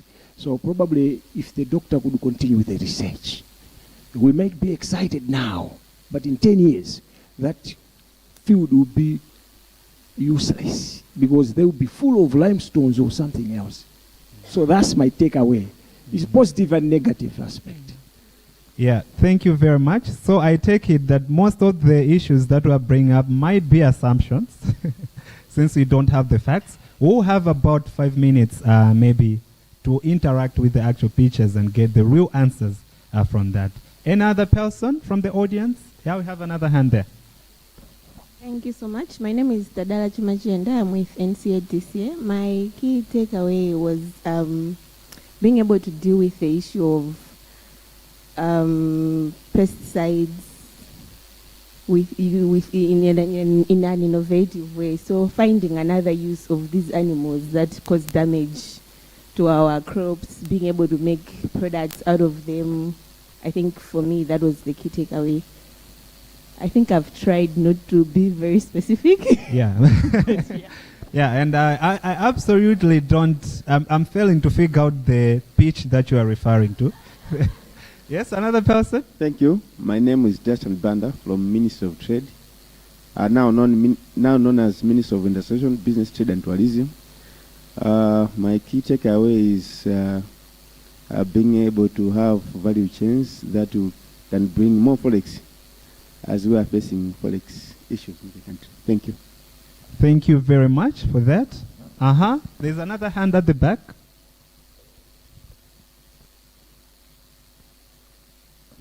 Thank you so much, moderator. I think first of all, I just wanted to echo that I've been raising hands, especially when presentation of GBV were being made. I'm really impressed with the initiatives from our partners, which to us has a communication that ending gender-based violence isn't one-man shows. So it's really something really, we are really proud of you. And then I think I wanted much to understand from them how they will collaborate with the Ministry of Gender and also our structures in the district and community level, because this is very key for them to work with them. So thank you so much for that. That my key is that it's good that we all appreciate GBV and we are taking a step. Thank you so much. Thanks a lot, madam. Your name and the institution she didn't mention. Yeah, so I'm Hannah Kisiombe, Principal Gender and Development Officer from the Ministry of Gender. Thank you very much. Yeah. Good afternoon. My name is Sam Maskini from Inspirelearn. We're an EdTech company. So one key takeaway is inclusivity.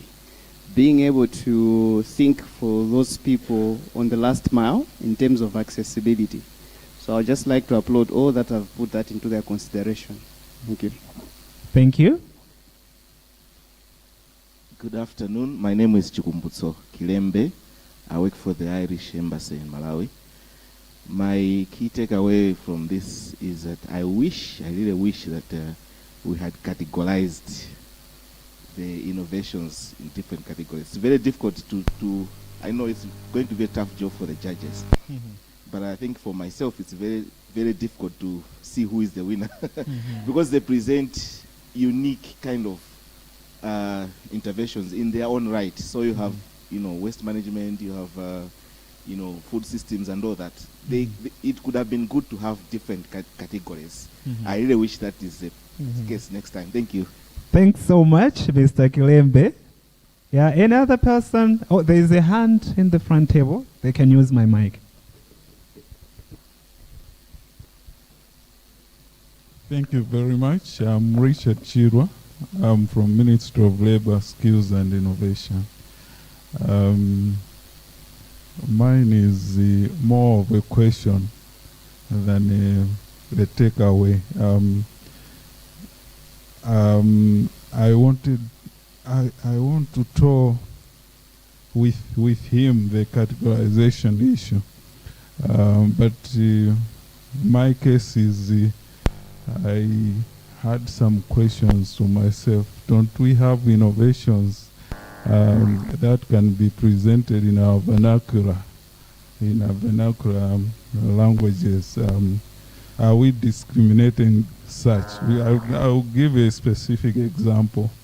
We had an innovation in Kasungu, the guy who harnessed the wind. I think when he was going to the US, he was a person who could not articulate in English, but look at his innovation. It's an innovation that has had an impact in the world, not only in Malawi. Thank you. Thank you very much for a very important question. So since today I'm only here as the host and the MC, I give it to NCADCA, who is going to respond. And again, thanks for asking on behalf of the host. I think hosting in Chichewa would be better for us.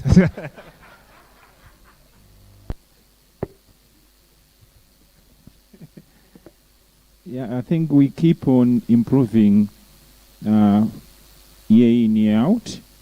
And we keep on learning from what is actually happening from one pitch event to the other. I'm certain, I think we're going to consider whether the next pitch event we shall also include Chichewa. And also thank you for the issue of categorization. I think it's something that we are going to consider going forward. Thank you. Thanks a lot. Do we have more hands? Yeah, there's a hand over there.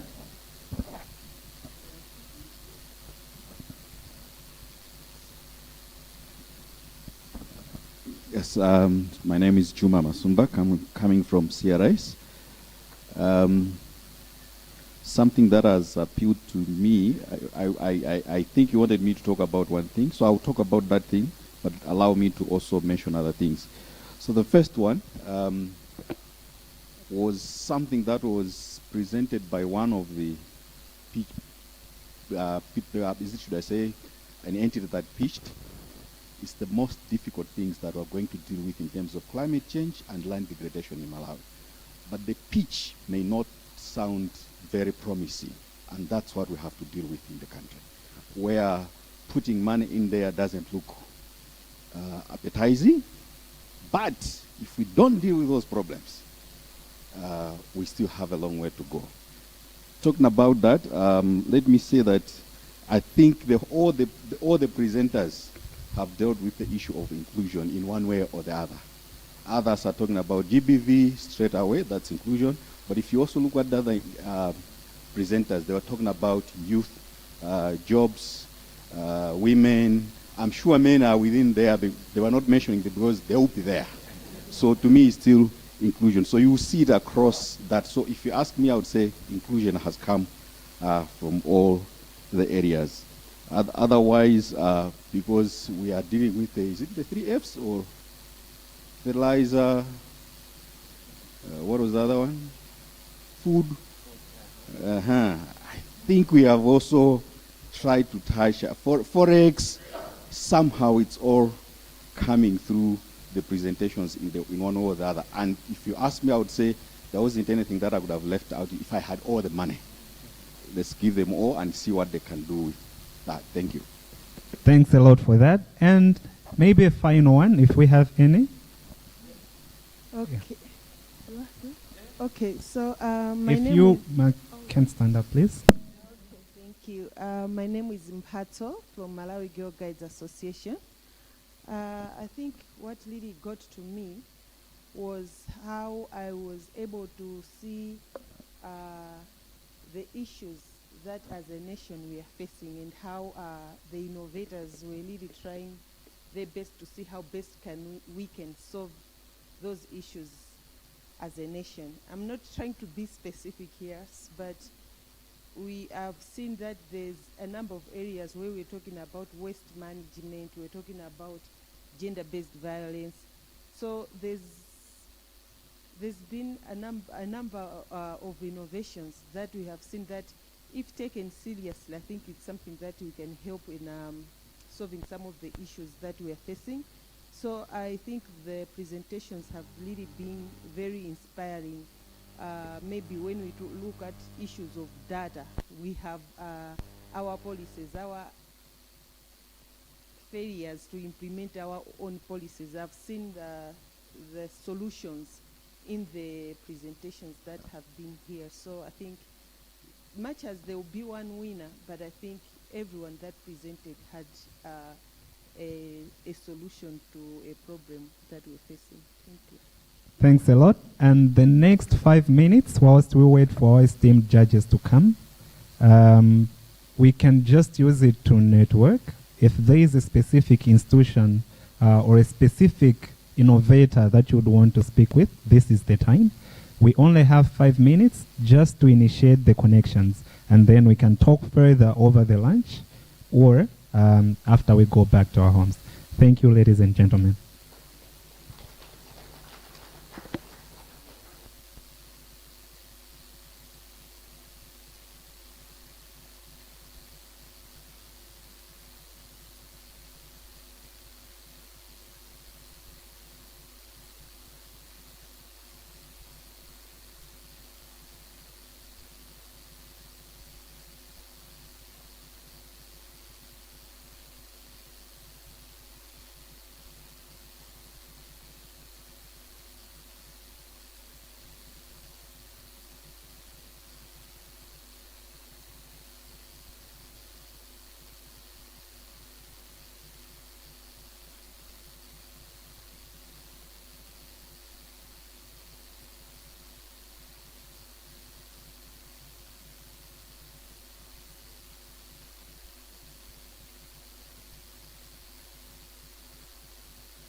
Remember, we are still at Sunbed capital Lilongwe, where there is a Norwegian Church Aid and the Dutch Church Aid Innovation Fund pitching event.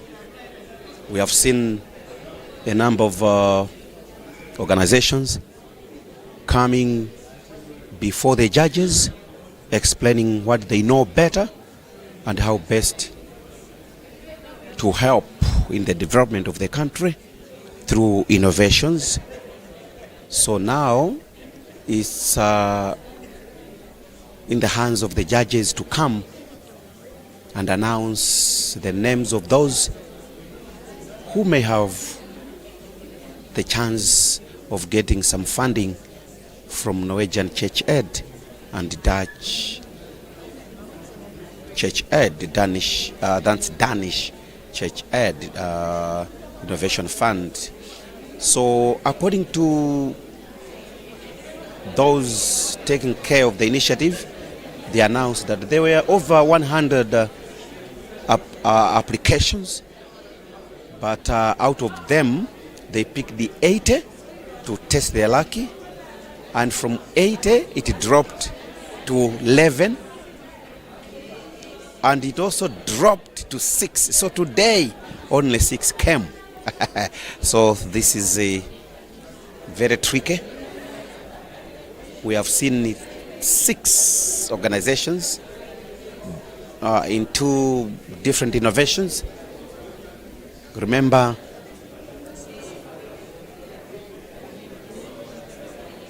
these organizations, especially NCA, DCA, they are into climate and environmental stewardship,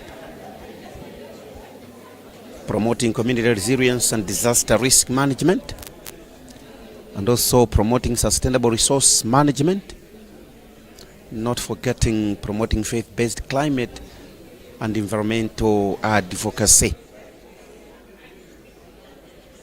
Panopa majaji akufuna aunike ndi kuunguza kuti kodi tsono zatelemo anthu aje mumaona akumadzalongosola zimene amachita kwawoko amaliza analipo magulu 6. Poyamba akuti anthu oposa 100 anapereka ma application yawo kuti kodi ifeyo mungatilole kuti kodi tidzipeza phindu kumeneko. Ndiye ataunguza ndi kuunika anthu 80 anayitanidwa kuti adzayise mwayi. Zitatero anayamba kuchechabe mpaka kutsala anthu mama kama magulu 11.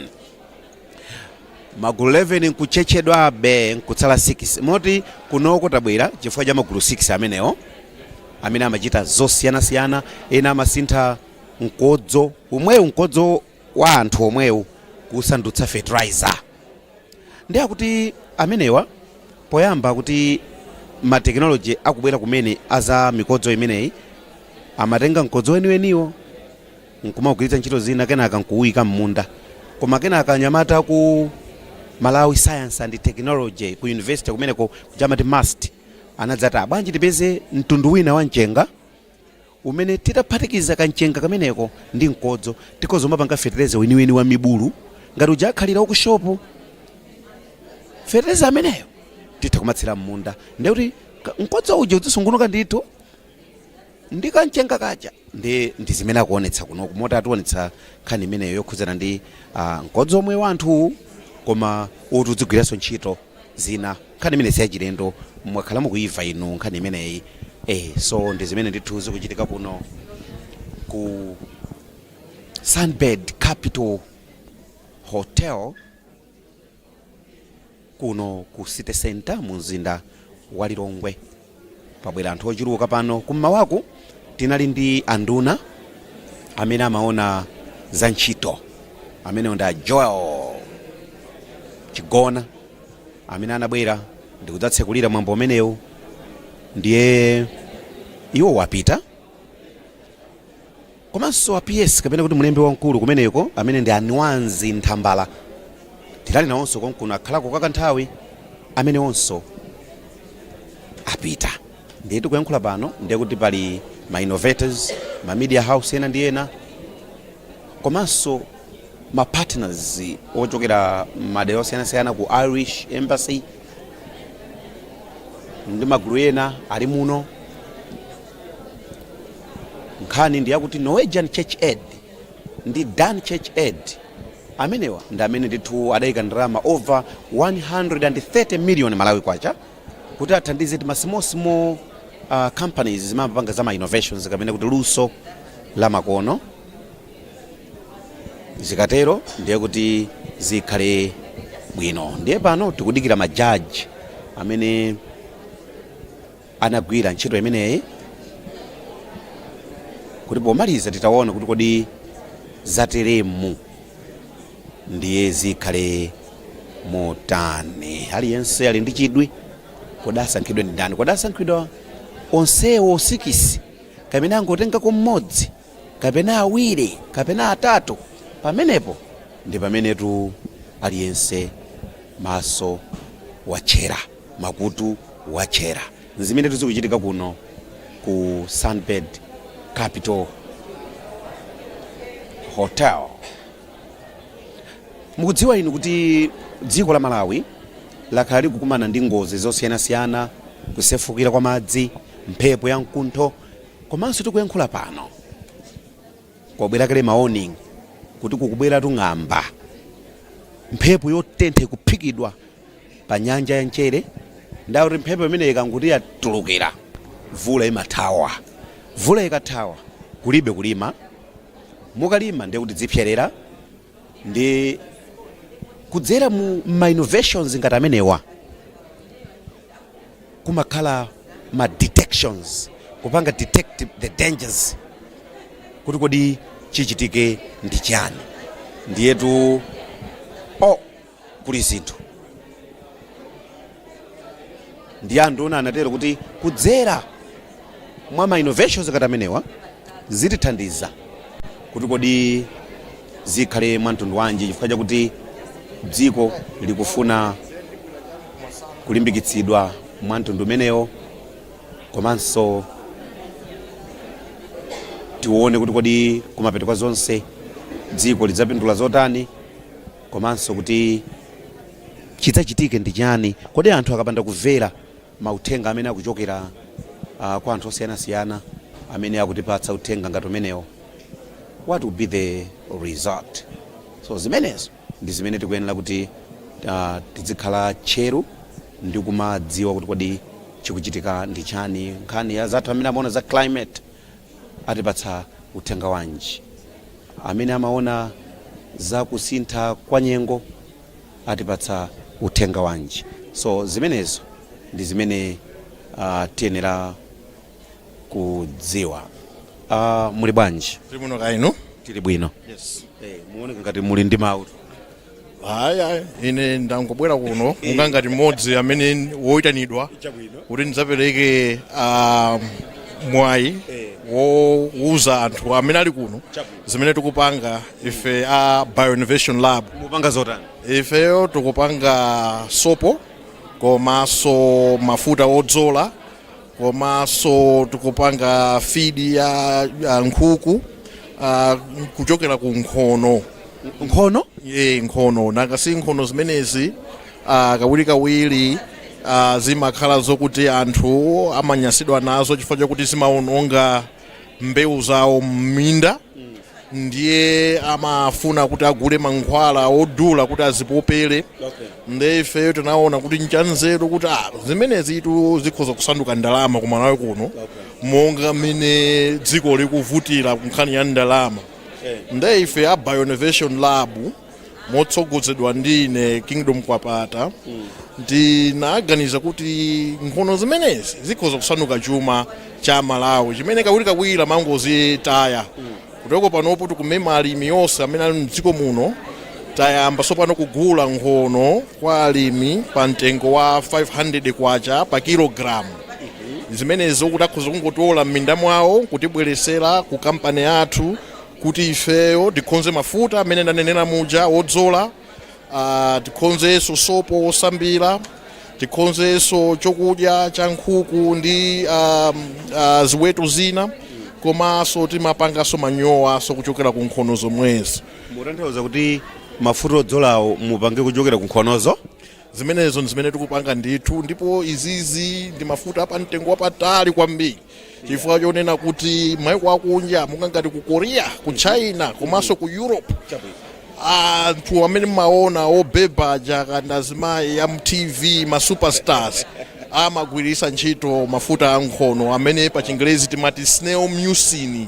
Snail mucin ndi tikhoza kunena kuti kandi mamina ake a nkhono aja, mamina amene ajawo tikaatolera kenako timaphatikizaso ndi makemicals ena amene aja masalisa khungu, kupeza kuti khungu lokhathala, peza kuti khunguso pano lamba kuoneka ngati lachinyamata, ngati mene ndikuonekera ino munthu wa zaka 60.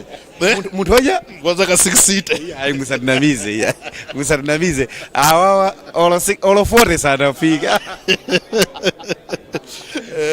So nkhani imene ndiya innovation kuti vuto limene tili nalo ngati Malawi, vuto lokuti tili ndi nkhono zambirimbiri zimene zimatisautsa nthawi ya mvula. Malo mokuti titenge mankhwala tipupele tingozitaya uko, zimenezi zikhoza kutibweresera chuma cha nkhani. Monga ndikukuwuzani mafuta amene wa snail mucin wa ku Ulaya 1 liter ndi $300.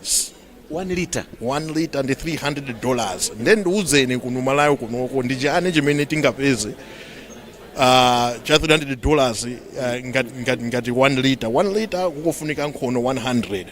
So munda wa 1 hectare mumakhala nkhono ma thousand muna 20,000. Zimene anthu amatha kutola pafupi mpaka na nyengo yonse ya mvula ija ithe. Ndi zimene zizi tingotezo kuti mwina wapeza nkhono 10,000 kapena nkhono 10,000 imene ikhoza kukhala mwina 100 liters. 100 liters imeneyi kuigulisa ku ujeni kumaiko aku Ulayaku imeneyi ndi close to $100,000. The $100,000 ngati ukuipeza myezi 2-3 angakhale foja yemwe sangakupase ndalama ngati zimenezi. Mutipengetsa kuti ambosaka nkhonoto kodi apa tilowere kuti tikazive pano pazopezeka mbaliti nkhono. So nkhonoto zikupezeka pana paliponse kumalawi kono. Sizisankha malo okuti ngati pali munda mvula ikugwa muona ziyamba kucha, chifukwa zimayikira mazira mnthaka nthawi ngati ino yokuti kulibe mvula ina iliyonse. Mvula ija sopano ikakhala kuti yafika pachimake pamene tiana tija mazira aja mayamba kuphukira, chifukwa choti maziona zambiri zimakhala m'minda mucha. Ndiye munda wina uliwonse ngakhale usali munda wako kwangu ape mphaini yake kuti bwana ine ndifuna ndingokupangirani ganyo ya ulere yokutolerani nkhono zimene zikuononga chimanga chanu, akhala ndi chidwi chokuti akuloleni ndipo akuvomerezeni kuti mupite m'munda mmene mucha mukatolera nkhono zimene zija tibweresereni ife tikupasani 500 kwacha per kg. Ngati mwatenga ma kg 1,000, that's 500,000. In case you are just joining us, the gentleman here is trying to simplify a very terrifying story into a positive one. He's talking about snails, as a product of lotion and also of a lot of products from snails. So I just want to hear from him because he's turning that into a positive story. What are you saying about snails? What we're saying about snails is that we have found out that this is an economic opportunity for Malawi. We have a lot of snails in our gardens that are causing havoc, devastation, and destroying our crops. But many times farmers don't know what to do with them. The alternative is to find chemicals to spray, which are hazardous and harmful to the crop, to the environment, and even human health. So we have looked at snails and said these have good potential to be transformed into money. Because from snails, our company, the Bioinnovation Lab, which is a company that has been formed from research from Rwanda. So the Longo University of Agriculture, through my... I think you need to to face them. Okay. That's our camera. Uh-huh. So we need to face the people. Yes. Because they want to hear more about the products from snails. All right. So I'm a research scientist from the Lilongwe University of Agriculture, and through my research, I discovered that snails have got a lot of potential. The value chain that can be used to generate snail products is enormous. We are currently developing snail lotion, snail cream, face cream, snail soap, and even feed for livestock and chicken and even aquaculture. So we have developed proof of concept.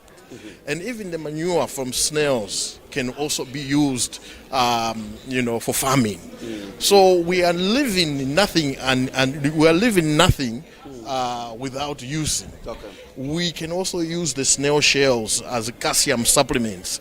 They are formed into tablets, especially for older people who have a problem called osteoporosis, which is a fragile of the bones. Even pregnant women do take calcium supplements to strengthen their backs. So all these are products that we are been developing so that we can demonstrate proof of concept and begin to export these products outside Malawi. You know, sir, in Malawi, we eat the food that were introduced by our ancestors, and the snails were not introduced. So you mean we eat the snails through chickens? Yes. Snails have never been introduced in our diet system, but there's always a time to adopt. Yes, there's always a time to adopt many of the foreign food, even spaghetti. We never had pizza, we never had hamburger, all these exotic food we never had, but somebody introduced and they convinced us that these are, good diets. Similar to snails, if you go to France, that is the staple food, just like it is here in Sima. The snails in France? Yes. That is the staple food. It's given a characteristic name called escargot. Escargot. So yes. So you give it you give it a very catchy name so that the people, when they're eating it, they think they're eating something else. In China, the very same thing. It's eaten as one of the premium food items. If you go to a Chinese man, you will be invited to a snail meal. And in fact, here in Malawi, we want to talk to the Chinese restaurant owners so that we can begin to supply them. You see? So that when you go to a Chinese restaurant here in Malawi, you'll be able to have a dish of snail just for experience. So apapa mwandikumbutsa ulendo wina nditabwera kunoko ku Capital Hotel.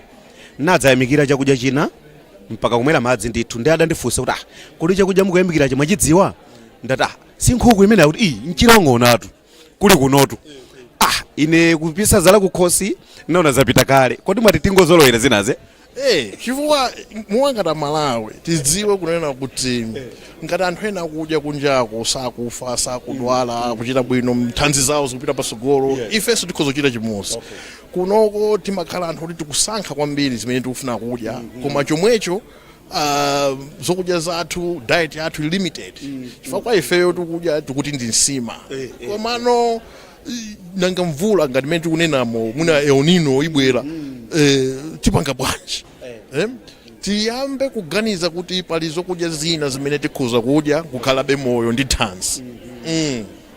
No, ndikuthokozeni kwambiri kuti munali ndi nthawi yodzatifotokozera zina zimene tiyenera kuzolowera. Mundiyitanirako wavala jekete lakudawo amene aja ndi dolo wafetereza wamkodzo.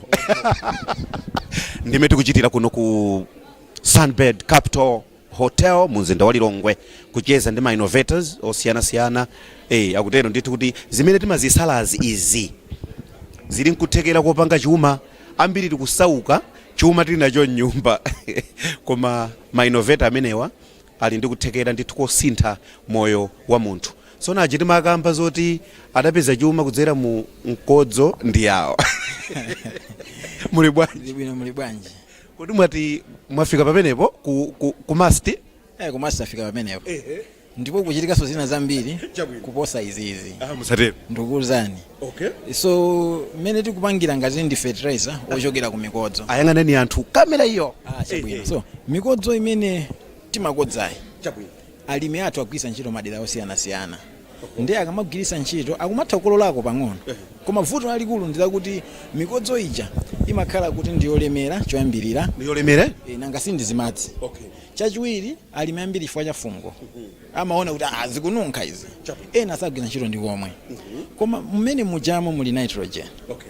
Ndife tinanena kuti tipange bwanji. Okay. Tipange bwanji. So tinanena kuti tigwise ntchito mikodzoyi kuti tigwise ntchito nitrogen iyo kuti tizilima mbewu zathu. Alimi azikolola nditu kutengera ndi chani ndi fertilizer ameneyo. Titakhala basi ngati ku must chifukwa tiliso ndi earth science department where I belong. We have geologists. So we worked with them kuti tipange bwanji. Titagwira nawo ntchito atinapeza miyala imene imathandiza kuti mikodzo iyi tipange kuti mibulu. Nde mikodzo imapanga kuti mibulu. Ngati munaona imene ndimaonetsa ija timibulu taketo nditakuti muthawika padzanja pano. Inu mkodzo wanu uja simungayike padzanja. Nde innovation yake kwambiri tikupanga zimene. Mumagula mkodzo? Mikodzo imene iyi tilinda anzathu amene tupanga nawo patent. Amene anayika mayulino. Mukodzera. Komanso ifeyo tikupangaso panopa kuti tikhale ndi malo athu ona kuti tizitenga mikodzo. Mmene ufusira ineyo usiku umodzi ndimatha kutulutsa 20 liters.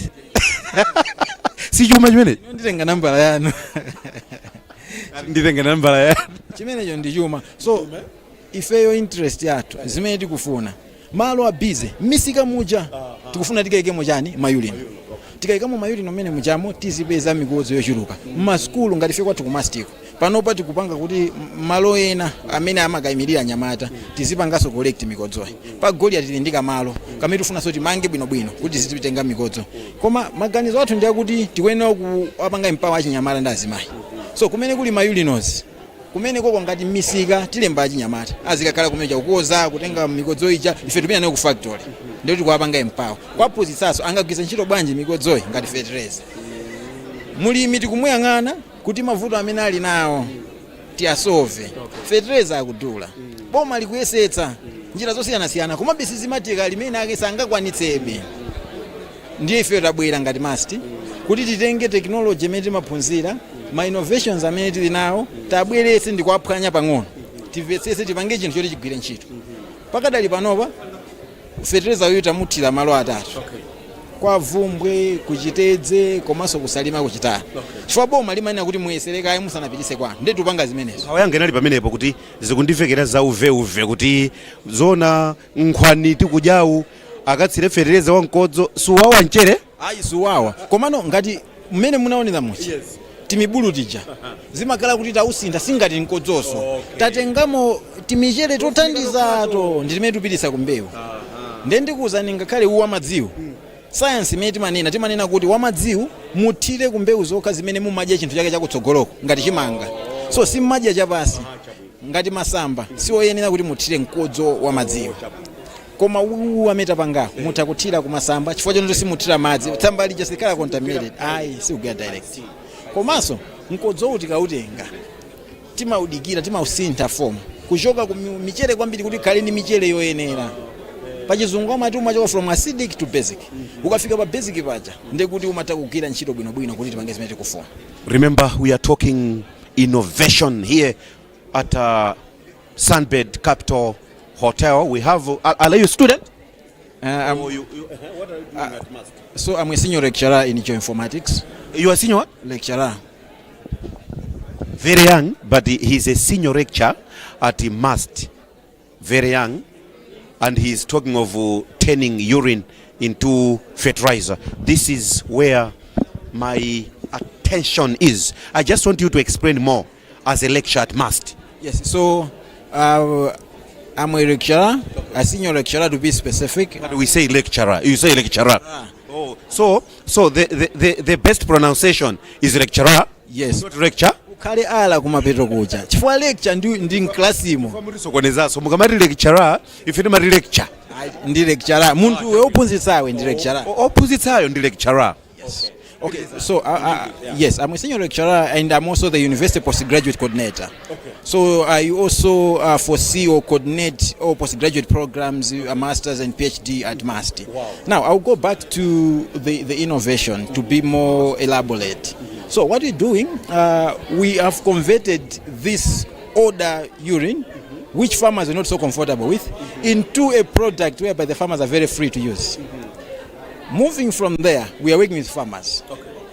We have also been working with farmers in Palombe under the Konigi International funding. Okay. We are also working with the farmers in Baraka and Zomba with the Trocare funding. So, ifeyo nchito yatu ndikunena kuti zang classes made mapanga science makafukufuku. How would we turn into products that should solve the problems of Malawians? So one problem that Malawians are having is the high price of fertilizers. Okay, issues of sanitation. So we're saying let's have these toilets, let's harvest this urine. At the end of the day, we don't want to lose out. We want to have a situation whereby the nutrients are recovered and going back to the soil. Wow. So these talks to issues about circular economy, we should not lose. So that's our aim. And there are several innovations that are being championed. We are also doing what we call an AI-based fertigation system. AI what? Based fertigation system. That's another. It's also working? Yes, that's another innovation I'm working on. So under TACDEV 2 program, funding from Mastercard Foundation. Within that particular project, what we're doing is to make sure that we optimize the use of water and nutrients.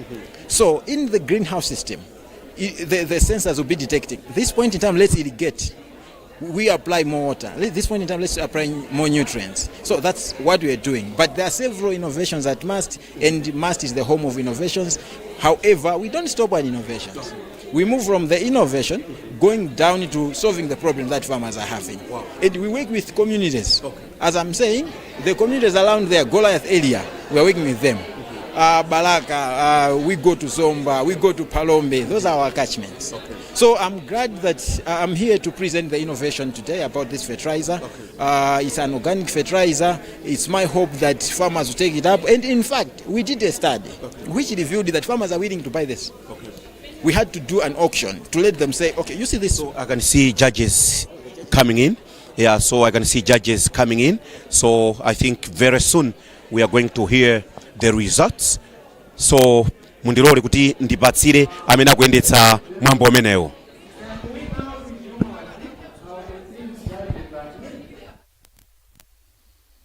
Ladies and gentlemen, the biggest moment of the day we have all been waiting for.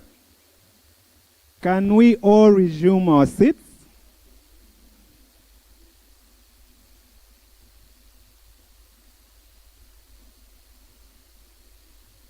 Our esteemed judges are here. Now we go to the most important part of the pitch event. At this point, may I request all the pitchers, one representative from the teams, to come in front. All our pitchers, may we please have one representative coming in front. As they are coming, I'll leave this podium for the chief judge who will present the results. And after the results have been presented, the dummy check or checks will be presented by the country director and the representative of the minister in here with us as the guest of honor. So all our pitchers, may we please have one representative coming in front from our team.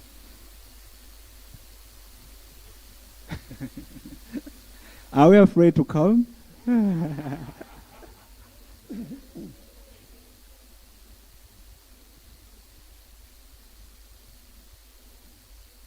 There are two more that are supposed to come.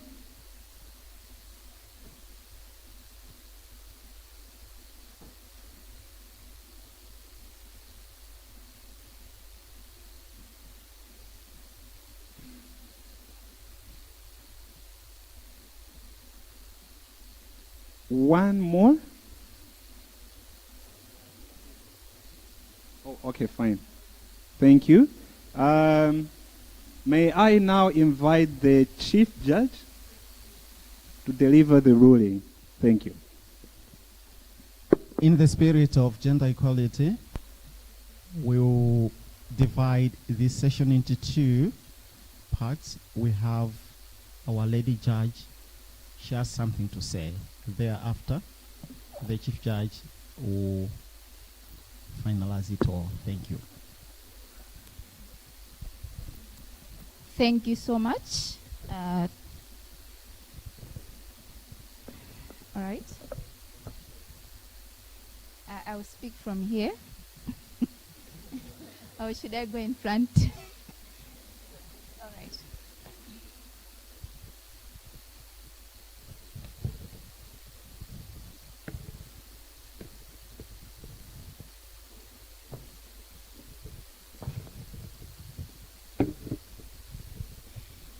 Thank you. I hope you can still see me.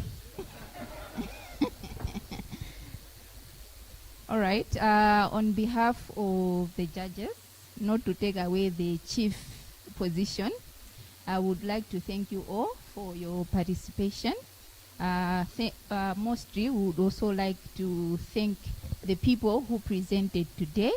It's not easy to present in front of such an audience. The ideas that we had today, they were very innovative, and they seem to also they seem to have the potential to be impactful and to solve real life challenges that we are facing in our communities. The presentations were very competitive. As you can see, instead of 10 minutes, we ended up taking 30. But at the end of the day, we still had to come up with the winners. Before we can announce our winners, we just want to encourage all those who may not make it that to not be discouraged. Your ideas are still worthwhile. That's why you were here today, and we encourage you. And we encourage you to pursue them. As the certain wise person already said this morning, let's do what we can from where we are. Thank you so much.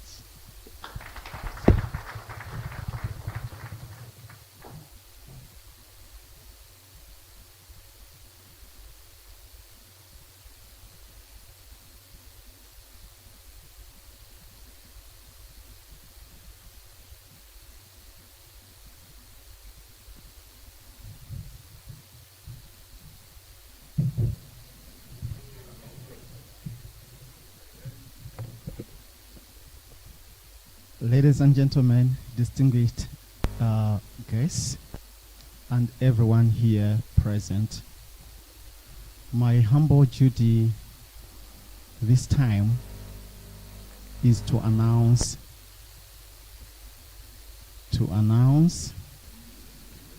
the results of the Norwegian Church Aid and Dan Church Aid Innovation Fund pitching event. As my colleague has already said, it wasn't that easy, especially that we were looking at different categories. From our side, we looked at the participants, the finalists, from the grassroots to the universities. There are different categories, and we were so systematic.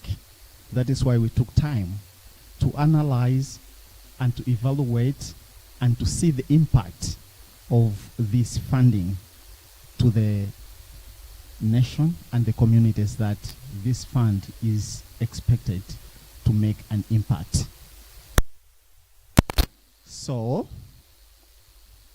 we went further to look at the budgets that the pitchers, the finalists, had presented in their concepts and in their presentations.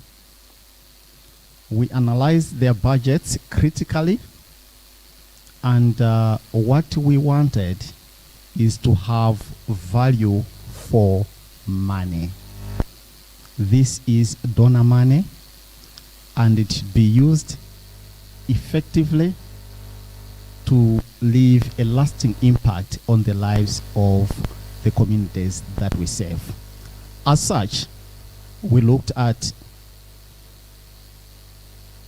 one pressing issue that Malawi is now struggling to address. The government has tried, is trying. Arrests were made, forfeitures were made for the manufacturing industries of some kind of stuff. And then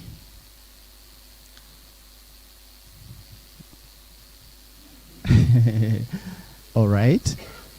Thank you so much for listening. I will divert a bit and say, looking at their budgets and the impact, we've decided to at least finance 2 organizations instead of 1.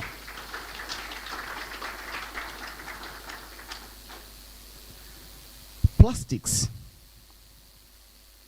have done so much damage to our environment, and this must be addressed, and it is in the interest of the Norwegian Church Aid and Dan Church Aid to address this and to deal with it once and for all. And we love it that it is coming from the grassroots, not far from Lilongwe, but along the road that we normally pollute when we go to the lake, and we come back from the lake with our plastic bags. So, number 2 is Green Innovation Center.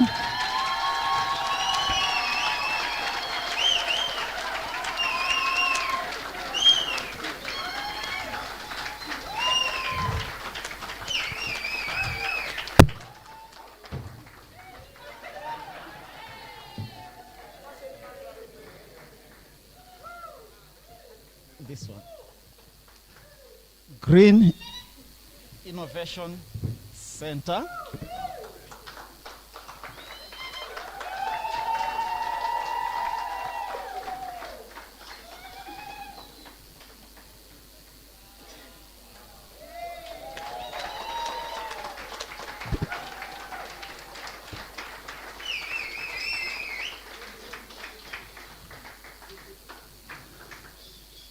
Green Innovation Center, congratulations. Well deserved. Please go forth. Go forth and transform waste into wealth through your innovation.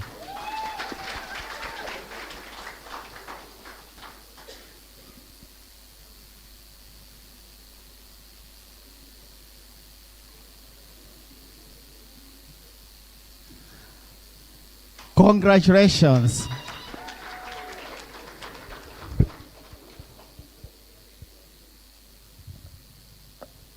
How does it feel, man? How does it feel? How does it feel? For now, I don't have something to say. But amen. For now, he doesn't have words to say. After some time, after the shock, then he'll come back and say something.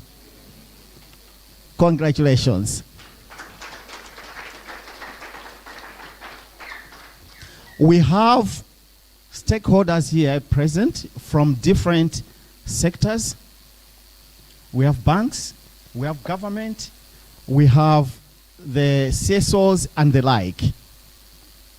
Some of them might be interested in the innovations that were pitched today. NCA would have funded almost the 6, but now we have budget constraints. That is why we've come up with just 2, and we've started with green innovation. So, ladies and gentlemen, our distinguished guest, you can finance the rest.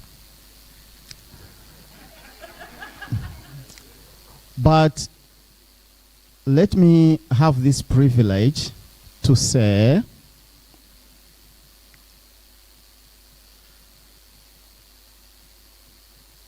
far from Lilongwe,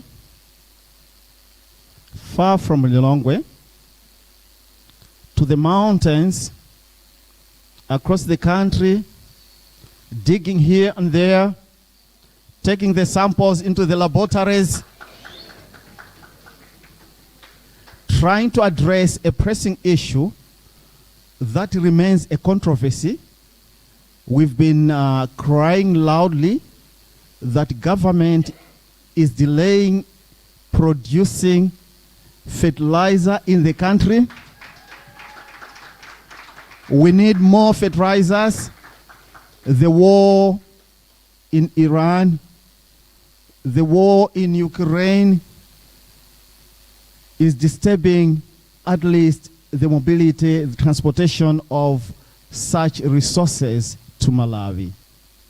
And the input has become very, very expensive for a local Malawian. Now we have with us today a solution that we look forward to. I will not say much, but say we have the Malawi University of Science and Technology. Must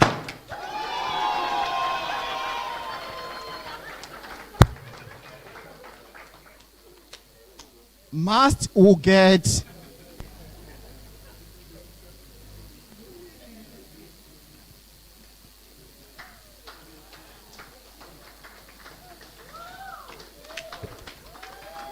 so Must goes away with 78 million Malawi kwacha.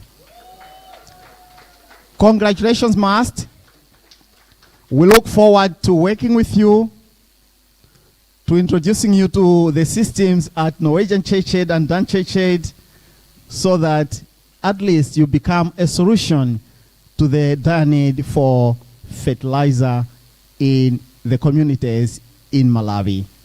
Congratulations.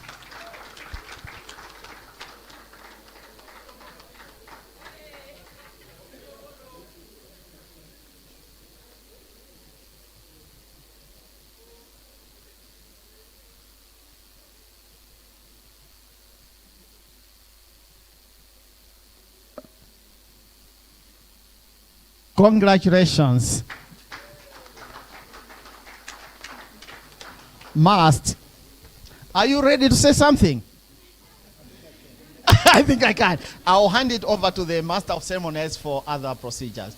Thank you and congratulations. Thank you, everyone.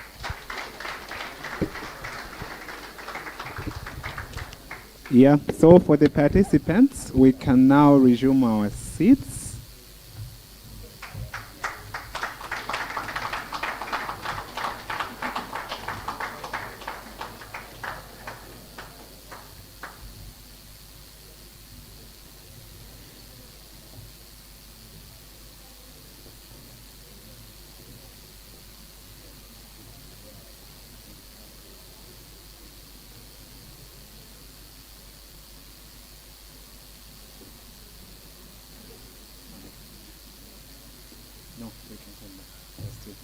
All right.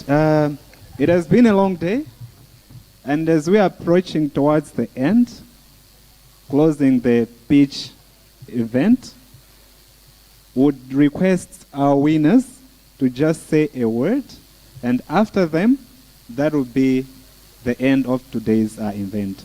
On behalf of NCADCA, would wish to appreciate our partners, different stakeholders, the private sector, and everyone for being with us throughout the day, for enduring the long days, including running when we heard the fire alarm. It has indeed been a day. Thank you very much. God bless you all. Hi. I just want to say thank you so much. I didn't believe that I can reach a top 2 because, yeah, it is very competitive. But I promise that this is a fund from other people. other organization. And we can't just to use it just to pray it, but we want to use it so that it can benefit to Malawians. And I'll say the Green Innovation Center that you have seen today is the one that you will never see, because it will change and it will be at the next level. And wait for our impact using this fund. Thank you so much.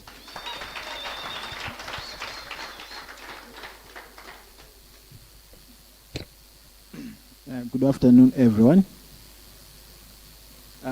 Firstly, I'm very grateful for this opportunity and for the trust that the judges have placed on us, MAST, and again, the funders to trust the innovation we pitched.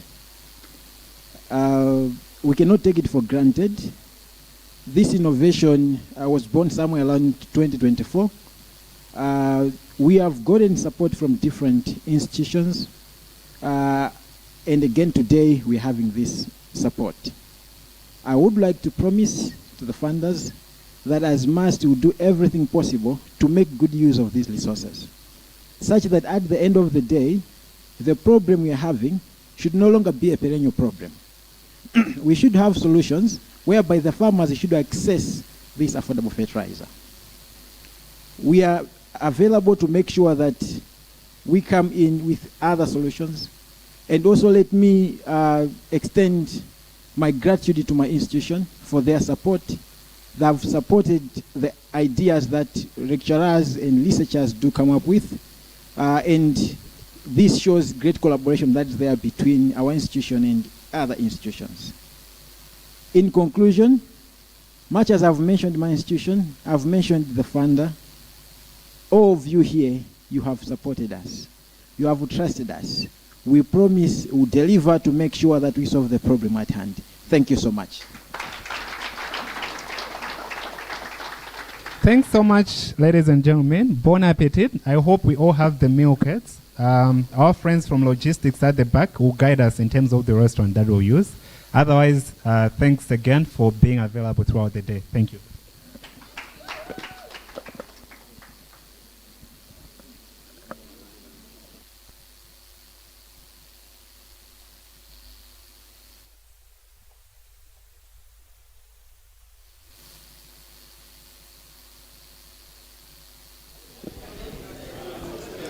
The ceremony, out of 6 innovators, 2 are going home with millions of kwachas. Number 1 is the Green Innovation Center, going away with 32 million kwacha. And number 1 is the Malawi University of Science and Technology, MAST, going away with 78 million Malawi kwacha. Kunyamuka mwachimwemwe kuti yayi ntchito imene tidayamba mbuyomo tsopano yatheka. Anyamata ku MAST amenewa amene akupanga fertilizer kudzera mu nkodzo kupanga 10 into something very important. Mukudziwa kuti dziko la Malawi likuvutika kwambiri nkhani ya fertilizer. Kudzaona anyamata aluso chotere ndiye kuti zinthu zili pabwino. Unali mwambo wopatsa chidwi, mwambo umene ndithu watenga nthawi yayitali kuyambira chama 8 o'clock mawauja. Cholinga kunali kufika pa mapeto penipeni ngati mene tafikiramo. Panopa ndi kuti zonse tsopano kuno zatha. Mundilole ndithokoze anyamata onse amene agwira ntchito yatamandika kuno, kuyamba ndi Patrick Mlauzi, Gerard Kasonga, Gideon Kachala, osewala Chifundo amenenso tili naye konkuno, komanso Jacqueline Saidi amenenso tinali naye konkuno, Nkozi Moses Makawa, komanso Father Norbert osaiwala Father David Nwagaba, ine ndi Robert Abel Kalindiza. Banje mundilole kuti ndikubwezereni kwa zathu ku nyumba youlutsa mawu ku area 2 mu mzinda wa Lilongwe. Bye bye. Luntha Television, bringing wisdom into your